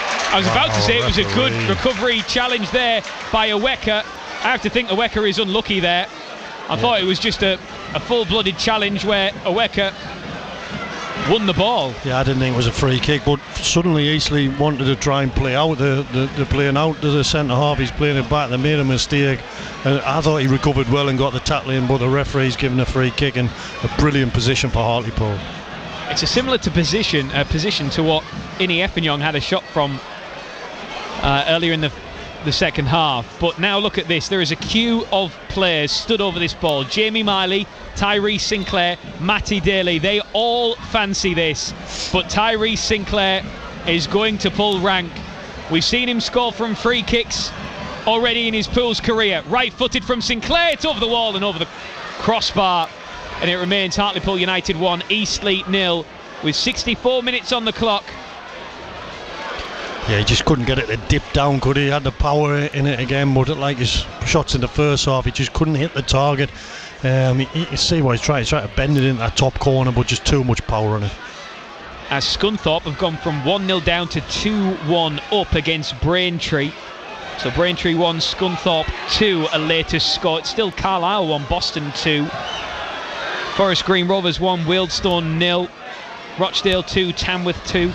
Still Sutton 0, Truro 2, and Yeovil 2, Morecambe 1. York 2-0 up against Brackley. You're up to date with the scores around the grounds in the National League this afternoon. Here, Hartlepool United 1, Eastleigh 0 on BBC Radio T Sport with me, Rob Law, Mickey Barron, former Pools captain, alongside me. And the attendance confirmed here this afternoon, which is 4,176, which includes 45 who've made the long haul journey from Eastleigh. Right, I'm telling you now, there's not 45 people. There must be counting legs there. Well, I don't know how you get 45 legs, but there's not 45 people over there. I would tend to agree with you, Mickey Barron. My math skills aren't that bad. Maths was never my strongest subject either, but I'm really good at times tables, and I learned it all on a dartboard. You know, is that right? Okay. So I used to play darts with my dad. Yeah. So I quickly picked up like patterns of numbers. Okay. So yeah, so I'm quite often just do times tables in my head when I'm driving. So to keep on top of them. So if anybody is listening and is struggling with their times tables, then darts is the answer, as suggested by Mickey Barron. I used to do cover lessons and for maths, and I used to draw a dartboard on the board and then say, right, how'd you get 138 and 3 darts? And the kids loved it. The teachers didn't, but the kids. A glimpse into the life of Mickey Barron. We love it. BBC Radio T Sport with you through until 6 o'clock tonight. Again, Borough fans, if you are making your way home from Ewood Park after Blackburn 0, Middlesbrough 0, you missed the post-match reaction. You'll be able to hear it on BBC Sounds, our Middlesbrough podcast Red Alert is available and up there, as is the post-match interview with the Borough head coach Kim Hellberg. As Borough now head into the international break, the next game is on Good Friday against Millwall, and what a game that pertains to be. As Pools on the attack here, ball over the top looking for Caton inside the penalty area, but easily gathered by Nick Townsend in the Eastleigh goal away to our right, as the sun starts to set behind the Neil Cooper stand here in Hartlepool this afternoon, drawing some long shadows on the pitch, and the shadow of the Neil Cooper stand creeping up towards the midway point as Aweka brings the ball out from defence. It's strange, Eastleigh have gone from playing all the kicks from the keeper long to suddenly trying to play out, and whether that's something that the manager spoke about at half time to try and draw Hartlepool on and give them some more space, but they don't look like a team that want to play through the thirds. And now they've given it away. Pools have won it here. Daly trying to find Sinclair, but he's overhit it. He's hit it straight into the Pools dugout. And it'll be a throw into Eastleigh. Just don't want the game to go sort of sloppy and sort of mistakes, because I think that would help Eastleigh more than Hartlepool. As Boston have had a man sent off. It's 2-2 there. Carlisle 2, Boston 2, but Boston down to 10 men as the ball goes out of play. Eastleigh with a throw-in inside their own half. 68 minutes on the clock. A Matty Daly goal is the difference so far. Eastleigh starting to see a bit more of the ball as Max Coogan is running back towards his own goal. Needs to clear that, and he does. He wins the throw-in as well, and good defending there from Max Coogan. I hate to say, Robert, I don't see Eastleigh creating anything at the moment. They don't look like they're going to get the ball wide and cross it. They're still trying to play through the middle. Oh my goodness, he's giving that to them. The referee has given a throw into Eastleigh when it clearly... Oh no, he's given it the other way now. It clearly took a touch off an Eastleigh shirt, and now the referee, Paul Marsden, is in conversation with his linesman on this near side. And well, neither of them can decide what is going on here. And now he's pulled play back. He said to Jay Ben, yes, you're right, it is a Hartlepool United throw-in. Even Louis Giles, the Eastleigh player, is making the point of saying, how did you get that wrong? Yeah. What happens is, Rob, because the referee's closer than the linesman, the linesmen are told leave it to the referee, and the referees give it that way. The linesman can see, and if he put his flag up, there's no issues. But then they got the right decision, but it just makes it look a little bit like they don't know what they're doing. It's Charlie Caton. His pass towards Sinclair is a little bit behind him, so Sinclair has to readjust, and he crosses the halfway line now at walking pace, slows it right down. Eastleigh with every man behind the ball. Pools pushing bodies forward. Jay Ben on this near side has space. Jack Hunter is crossing the halfway line and finds Ben over the top, looking for the run of Alex Reid, and back to the goalkeeper it goes for Eastleigh, and he's fluffed his clearance right up into the afternoon sky. Jamie Miley fights for it and wins a throw-in. 20 minutes left to play. Pools 1, Eastleigh 0 on BBC Radio T Sport. However you're listening to us, wherever you're listening to us this afternoon, thank you as always for your company. Long throw-in from Jay Ben, might find Hunter, in fact it's Sharon, spilled, chance for Caton, that shot saved, and Pools have a corner. Really poor from Eastleigh there. You can see Sharon's just going to run off the back of the midfielder. He hasn't tracked him, and Sharon just plays it at the front post. The goalkeeper should save it and just collect it. It bounces off him and ends up with a corner. But even the setup from Eastleigh there for the throw-in just wasn't right from the start. As Forest Green Rovers have doubled their lead against Wealdstone. Forest Green 2, Wealdstone 0, and it's still Altrincham 1, Southend 0. Corner for Pools. Jamie Miley lifts it deep into the box, headed away by the visitors. Sharon keeps it moving and headed out into touch by Harvey Saunders, former Pools and Darlington man, for a Pools throw-in. That's going to allow Eastleigh to make the first change of the afternoon. Going off number 18, Angel Warner. His place number 7, Kieran Evans. So as Greg on the PA system says, it is Angel Warue going off and Kieran Evans coming on to replace him. I'm surprised by that, because I think he's been one of Eastleigh's best players in the midfield. He's wanting to get on the ball, he's tried to do things when he's get the ball and be quite positive when he receives it, so I'm surprised he's gone off. Yeah, I agree with you on that. I think he's been full of running, hasn't he? That's for definitely. sure. It's his 30th appearance of the season. Came through the Brentford Academy, did Wirue.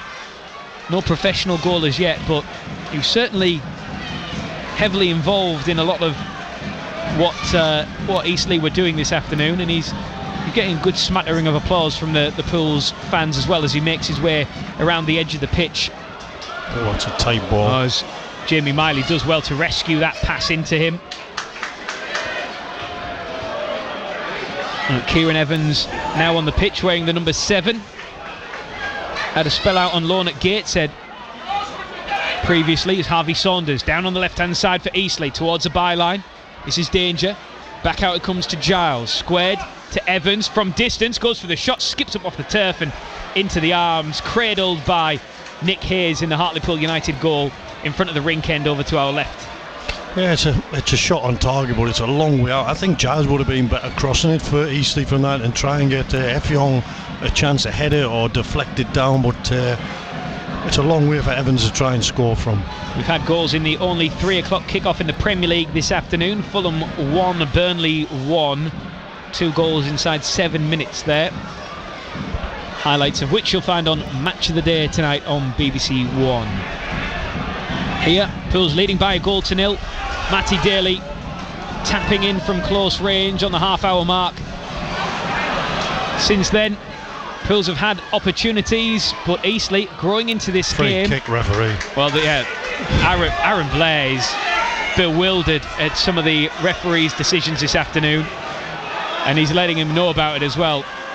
And I have to be honest, and look, I know we are here to call this, with our Hartlepool United glasses on, but I always like to think that we'll give a fair reflection of the game, and there are a number of decisions that perhaps should have gone Eastleigh's way this afternoon that just simply have not. Yeah, definitely, and I think that was so obviously a free kick. I think everyone on the pitch and watching it could see it, but the referee just didn't give it.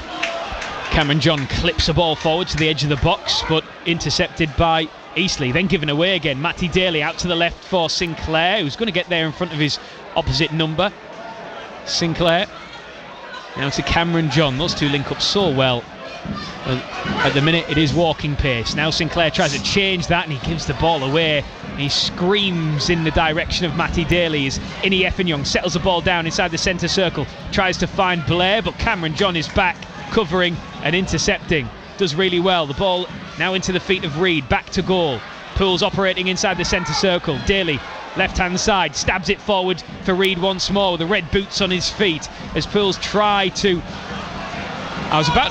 quicken the tempo, and then they've slowed it down all of a sudden. Sharon back to Corgan. Aaron Blair looking frustrated there. He was putting the press on. There was nobody else on his team doing the same thing, and then Harvey Saunders intercepts but runs it straight out of play. Yeah, he's having to go at his teammates because he's doing all the running, he's looking back, and then there's 3 players behind who aren't helping him press the ball, but he's just getting frustrated. I think he's frustrated probably with how the game's gone, the decisions of the referee, but he works really hard for the team. 15 minutes left to play. Cameron John moving infield, does really well on and finds a nice pass through the eye of a needle to Jamie Miley. Miley into Jay Ben, he squares it, it might break for Charlie Caton. The shot is scuffed, it takes a deflection. Is it going to be a corner? It is. The referee didn't know there. He was waiting for his linesman to help him. Neither of them signalled, and then in the end it is given as a Pools corner. Yeah, we talked a lot about the left hand side, Rob, but that link up between Miley and Ben's been good today. The timing of Ben's run, Miley can play those passes in behind, and 2 or 3 times have got in and either created something or got a corner. Pools corner then. Jamie Miley again floats it to the back post, headed away by Eastleigh, comes out to Cameron John, nice back heel, opens it up for Daly, lifts it into the area once more, headed away by Brindley, and now Aaron Blair will settle the ball down. find Cousins on the edge of his own box. Brindley launches it long, high into the sky blue, hanging above Victoria Park this afternoon. Now Reid looks to turn his marker, and he does. He's got Caton to his right if he can find him, and Caton finds it. Caton through the middle of defence, and then he collides with the goalkeeper. That could be nasty, that. Well, Charlie Caton, his first touch was really heavy, which meant that Nick Townsend came sprinting out of his goal to try and smother the ball at the feet of the Pools forward. The pair collided, and now Townsend is lying flat on his back. He is moving, he is now sitting up as well. But for a moment there was real concern over Townsend. Yeah, Reid did well to spin the centre half. He played Caton in it. As you said, Rob, his touch was slightly heavy, which gave Townsend a chance to come for the ball. But as Caton stretched for it, his knee seemed to hit Townsend in the head, and I thought he was going to be knocked out. But luckily, he's back up on his feet. Jamie Miley, who's playing with the Great 7, Vidane Oliver. So change for Pools, which sees Jamie Miley go off. He's replaced by Vidane Oliver. I have to say, I'm surprised at that, because I think Jamie Miley has been the one. Yeah, I don't understand that either, because I don't know who's. 35, Charlie Caton. Charlie Caton going off. Who's replaced with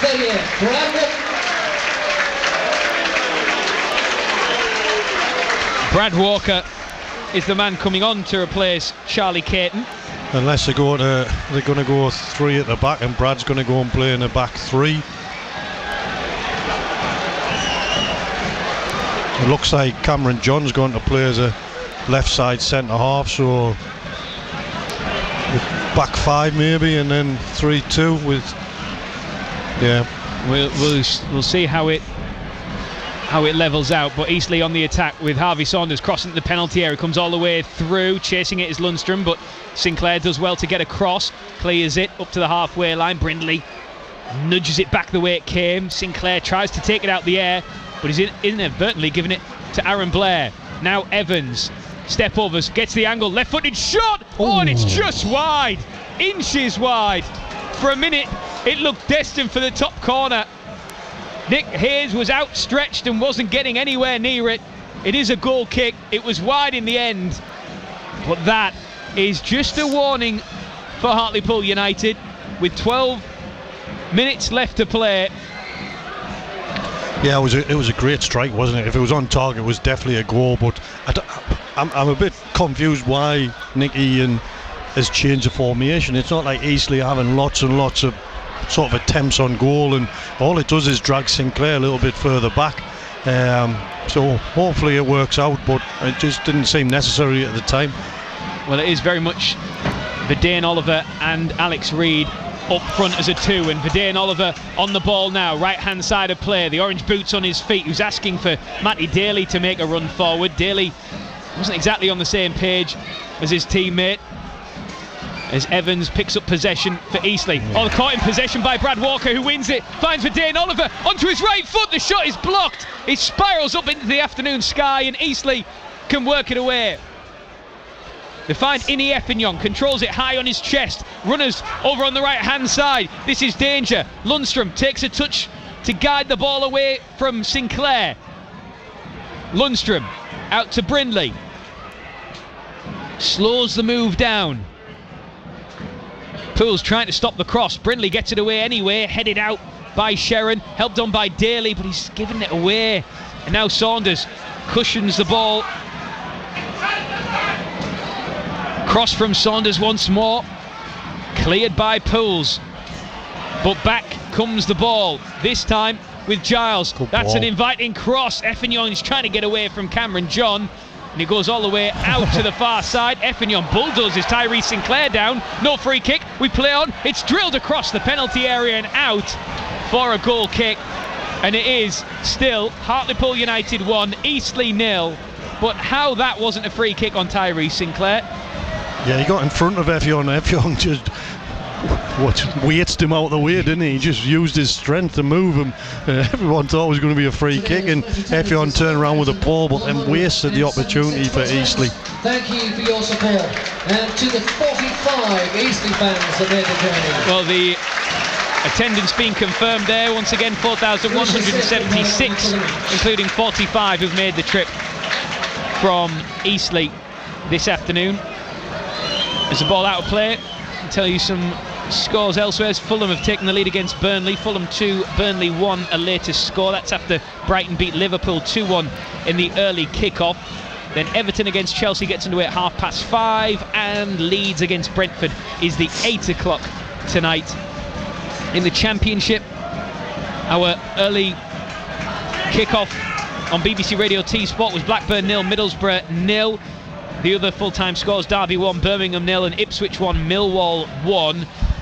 The scores as we stand: Bristol City 0, West Brom 1, Charlton 0, Norwich 1, Hull 3, Sheffield Wednesday 1, QPR 4, Portsmouth 1, Sheffield Wednesday 1, Wrexham 2, Southampton leading Oxford by 2-0, and it's goalless between Watford and Leicester, with Swansea against Coventry a 5:15 kick-off. And into the National League, Aaron Blair has beaten the Pools man to the ball. He cuts it back and Pools are able to clear, but they're inviting pressure on Pools now. And Giles, left-hand side of play, looks to lift one into the area, slips as he does so, might find Lundstrom, but Brad Walker can clear it, only as far as Cousins. He wants more bodies in the box. He needs an overlapping run. It arrives now with Brindley, floats one into the area, headed away by Jay Ben. This has all got way too nervy. There's 8 minutes left to play. Pools leading by a 0-0. Aaron Blair clips one into the box, header from Ini Effiong that goes wide, and the pressure on the Pools goal is alleviated for the moment. Yeah, it's what we spoke about, Rob, wasn't it? Those last 10 minutes of it still 1-0, and Eastleigh think, well, we'll go and put a little bit more pressure on. It was a good chance for Blair there. He looked like he wanted to shoot, but the angle was really against him, so he tried to pick Effion out on that little diagonal ball back, and it just cleared. But Hartlepool have got to be careful, because Blair will run those channels, he'll put people under pressure, and he'll make chances for himself. Let me run you through the National League scores then. Altrincham 1, Southend 0 is the latest score, as is Bournemouth 3, Gateshead 0. 2-2 between Braintree and Scunthorpe. Carlisle have turned it around. Carlisle 3, 10-man Boston 2. Forest Green 2, Wealdstone 0, Rochdale 2, Tamworth 2, Sutton 0, Truro 2, and Yeovil 3, Morecambe 2. York leading Brackley by 3-0. Here, Hartlepool United 1, Eastleigh 0, but it is Eastleigh on the attack. Harvey Saunders down the left-hand side, finds Kieran Evans, right of foot delivery, right on top of Nick Hayes, and he gathers that after adjusting his footing, and he hangs on to it. 7 minutes left to play. Yeah, a game that Hartlepool have dominated, really, possession and chances, suddenly becomes edgy. Oh, Verdane Oliver's won his header. He might find Alex Reid, edge of the penalty area, into the box now. Right-footed shot is saved at the near post and pushed back out into play. Cleared by Eastleigh, only as far as Jay Ben, who heads it out. And it'll be a throw-in to Eastleigh, parallel with the edge of their own penalty area. But Reid there did well to get on the end of that, because you can tell Reid is absolutely shattered. He's ran himself into the ground this afternoon. He has. He's worked hard. He's made a lot of runs today, and I didn't think he was going to get on the end of that to begin with, but he did well. And then to get a shot away, which the keeper made a save you would expect him to make, but he had to make it. Pools interception finds Brad Walker, and the pass from Walker is wayward, so Eastleigh have it back. Evans out to Saunders, who has become more and more important in this game for Eastleigh. He's beaten Jay Ben, he's inside the box, he gives it to Kieran Evans, a shot deflects off Hunter, rebounds for Brindley, thinks about the shot, it's blocked, it's bouncing inside the Pools penalty area, eventually they get it away, it comes out to Kieran Evans, he wants the shot again, he's twisting, he's turning, he's trying to get the angle, instead he gives it to Brindley. They're queuing up on the edge of the Pools penalty area. Pools just can't get a touch of it. Lundstrom tries to get the cross. Brad Walker does well to put his body in the way. It rebounds onto the edge of the area. Good challenge from Nathan Sherron. And then Alex Reid concedes the free kick. In fact, he wins the free kick, I beg your pardon, after a foul from Louis Giles. And it remains Pools 1, Eastleigh 0 with 5 minutes left to play this afternoon. Yeah, Eastleigh have got better since Evans has come on. He's created a little spark in that final third. He's looking to pick the ball up, play little passes or shots, and Eastleigh will think they can get something out of the game now. Well, a change being made for Pools, which sees Alex Reid go off, and he is being replaced by Sam Falarin.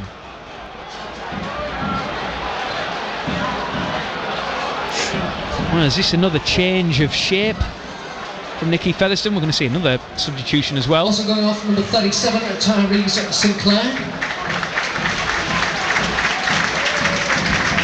His replacement is in 39, Calvin Okike. Calvin Okike comes on to replace.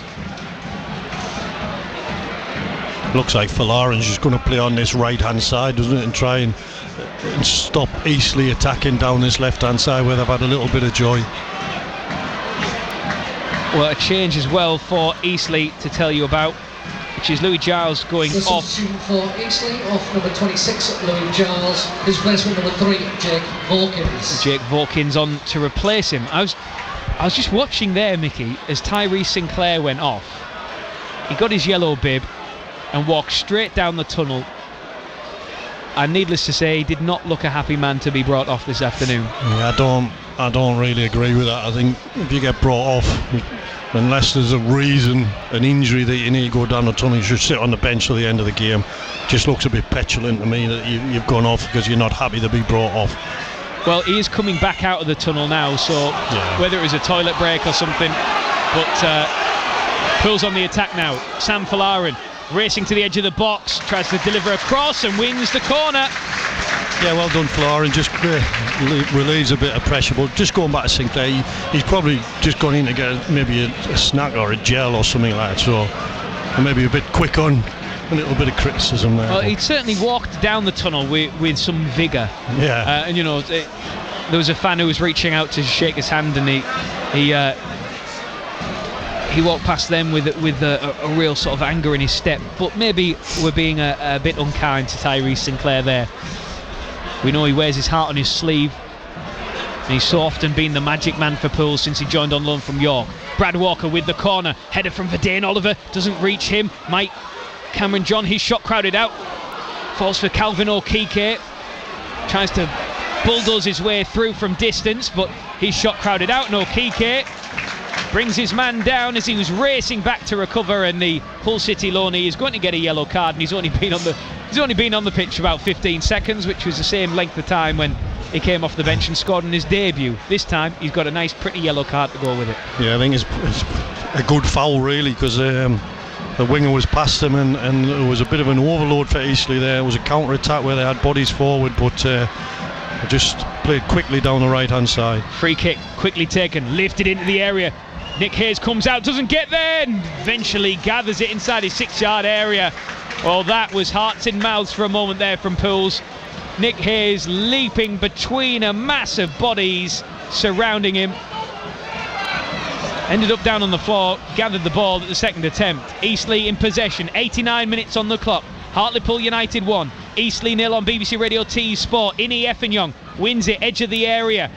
Tries to find Harvey Saunders, he runs into Nathan Sherron, who says not today, and Sam Falarin does well to win it, but then overruns it, gives it straight to Cousins for Eastleigh in the centre of midfield. Out to left hand side, cross from deep, might arrive inside the Pools box, only half cleared. Sam Falarin then gives it away. It's really sloppy from both sides, neither can keep hold of it. Now Brindley goes back to his goalkeeper. This is going long. 20 seconds of the 90 left to play. A win that, as things stand, would take Pools 4 points closer, or 4 points away from a playoff place, with Altrincham leading against Southend, albeit Southend with a game in hand. Evans infield for Cousins. Effenyoung riding the challenge of Hunter. 6 minutes of stoppage time, 6 minutes added time, which we are into now, and again Pools give it away. The mint green shirts are coming forward in their numbers. It's attack versus defence in favour of Eastleigh. Right hand side of play, Lundstrom back to Aweka, the centre back, and he's midway inside the Pools half. The cross blocked by Okike, and it ricochets out for a throw into Eastleigh, taken quickly. Back to Aweka, across the halfway line with Archie Harris. Infield now for Evans once more. Tries a little give and go with Ini Effenyoung, but it's intercepted by Brad Walker. Pools now have a chance to try and counter, but he needs an option. Matty Daly instead put it across the floor and put it straight into the feet of the Eastleigh centre-back. Forward. Sorry, Rob, almost the formations are like a 4-5-1 with Oliver up front on his own, so every time we get the ball it has to go to his feet because he can't run in behind, and Eastleigh just keep getting the ball back because we keep giving the ball back to him and giving it away cheaply. Deep cross for Eastleigh, flicked on header by Saunders, who just sees that header glance wide of the left hand post, and Nick Hayes. That was a chance. Hayes was rooted to his spot, such was the speed of the cross and the header. It's still Hartlepool United 1, it's Eastleigh 0, but the Spitfires are getting closer. Yeah, it was a good ball in, a good run from Saunders. He should score really. He's across the front of his man. He's just got to head it and hit the target. Lucky escape from Hartlepool. We've just sat back. We've just invited Eastleigh in the last 10 minutes just to come and attack and have the ball. It's strange, isn't it? Because Pools were dominating possession. They looked in control of this second half as Jack Hunter collides with the advertising boards down in front of us. It's going to be a throw into Eastleigh, but the changes haven't really helped Pools. In fact, it's penned them in. No, it's almost like we'll settle for that point and put more people at the back, but that doesn't always give you the chance to go up the pitch, and I thought they were comfortable when the changes were made. Archie Harris with a long throw into the Pools penalty area. The men in white and blue trying to get it away. Instead it falls to Evans. Now Aaron Blair dispossessed by Cameron John, who does really well, and he's going to try and run it up the pitch. Cameron John crossing the halfway line. Blair is with him. The two tangle on the surface as now Matty Daly joins the fight. Cameron John keeps it in, finds a pass towards Matty Daly. Verdane Oliver's made the run. Cameron John and Daly again link up on the far side, but Daly slips and gives possession away to Eastleigh, who look to build over the halfway line. 3 minutes of stoppage time have elapsed. 3 minutes still left to play. It's played into the area. Harvey Saunders at the byline tries to keep it in. He can't. It'll be a goal kick.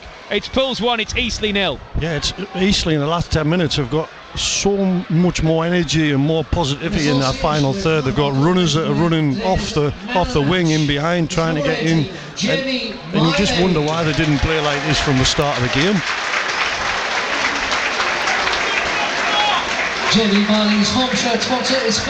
As Spennymoor have equalised against Alfreton in our feature game in the National League North, the good news from a Pools perspective is that Cian Foreman is the man to have got the goal for Spennymoor. Foreman on loan from Pools, so one apiece there.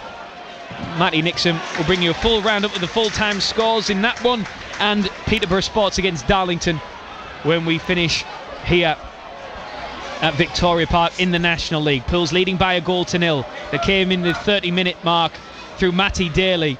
They've dominated large swathes of the game, but in the last 10 minutes they've had their backs against the wall.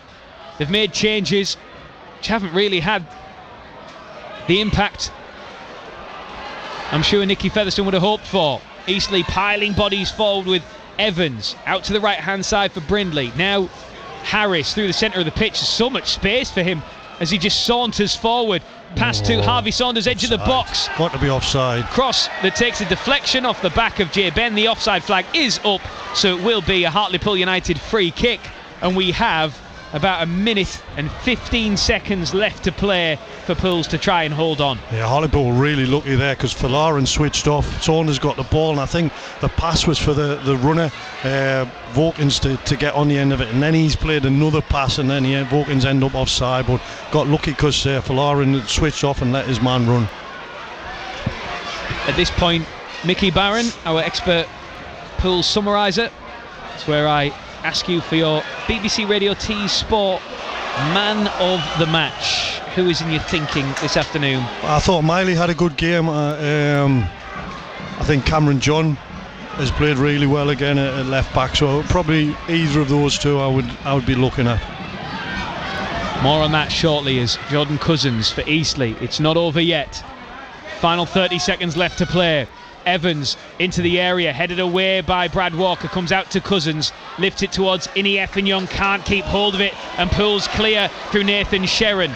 It's all the way to the feet of the Eastleigh goalkeeper Nick Townsend, who finds Harris. Everybody forward for Eastleigh, every shirt back for Pools. 96 minutes have elapsed and there is the full-time whistle. Hartlepool United see it out. It was a lot closer than perhaps it should have been. Pools invited pressure towards the end of the game, but they've seen it out.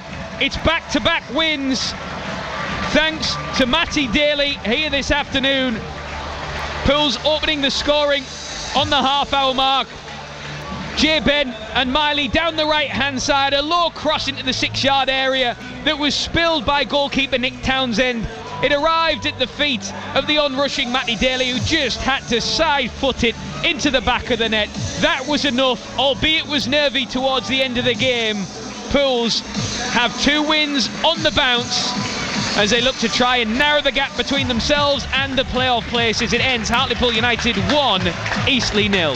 Yeah, a game at Hartlepool for probably 80 minutes, dominated with the ball, with the chances, never looked like any threat, and then the changes for Hartlepool made Eastleigh better, and they suddenly got some impetus and got some sort of positivity in that final third, and had 1 or 2 really good chances to score towards the end of the game. So good 3 points, and I would say for 90% of the game Hartlepool played really well, had lots of energy, created lots of chances, but just that last 10 minutes was a little bit more nervous than it probably needed to be. And just to confirm, your BBC Radio T Sport man of the match?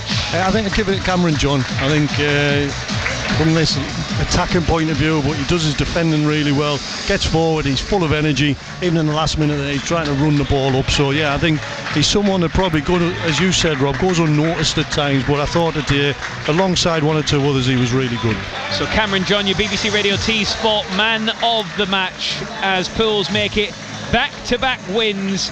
Next they go to Morecambe in midweek to look and try and make it 3 wins from 3. Can they narrow that gap between themselves and the playoff places? Matty Daly's goal on the half-hour mark was the difference this afternoon as they beat Eastleigh by a 1-0. Matty.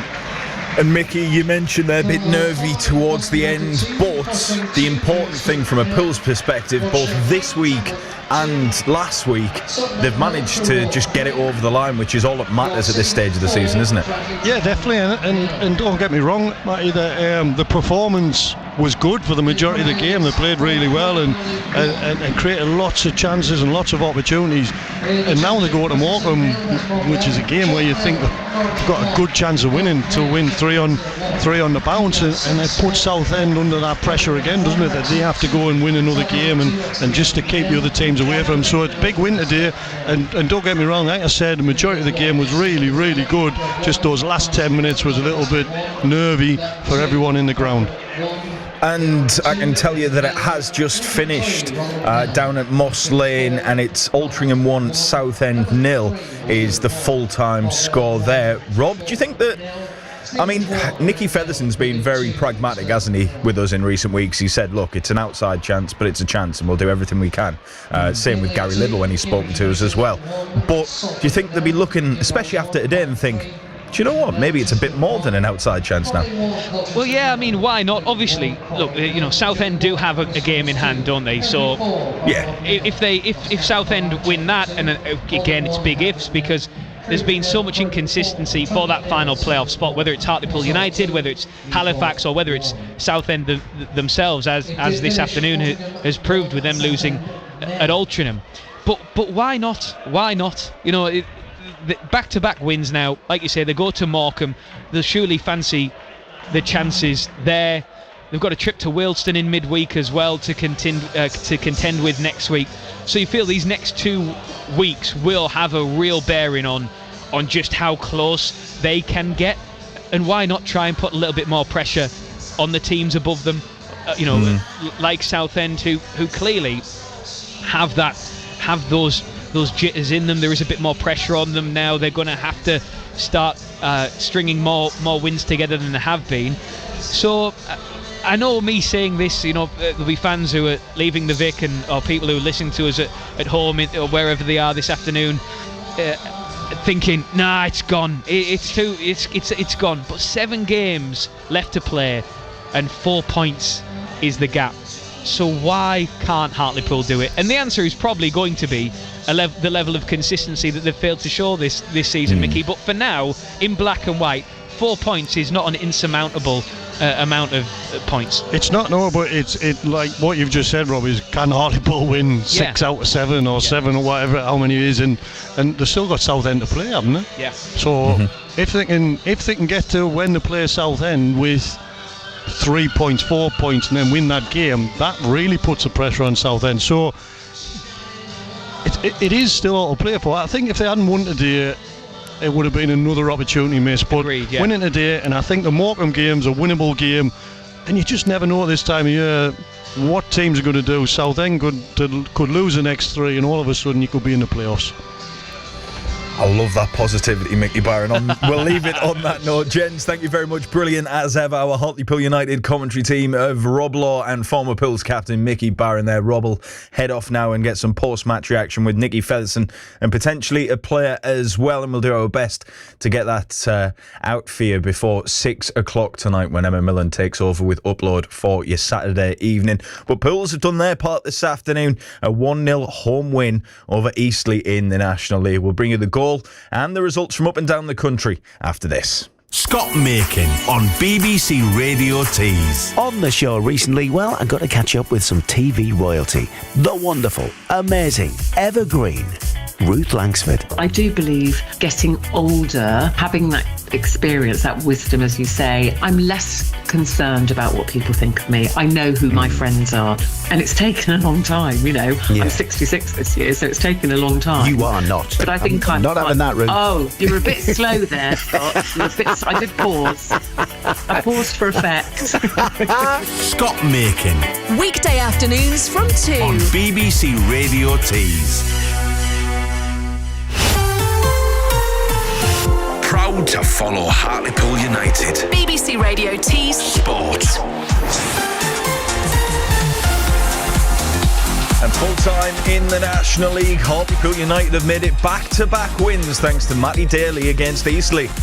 Ben, down the line he goes, looking for Caton, holds the ball up, does really well to turn his man. Miley's in space if he can find him, and he does. Right-hand side of the penalty area, cuts it back, spilled by the goalkeeper, and steered in by Matty Daly.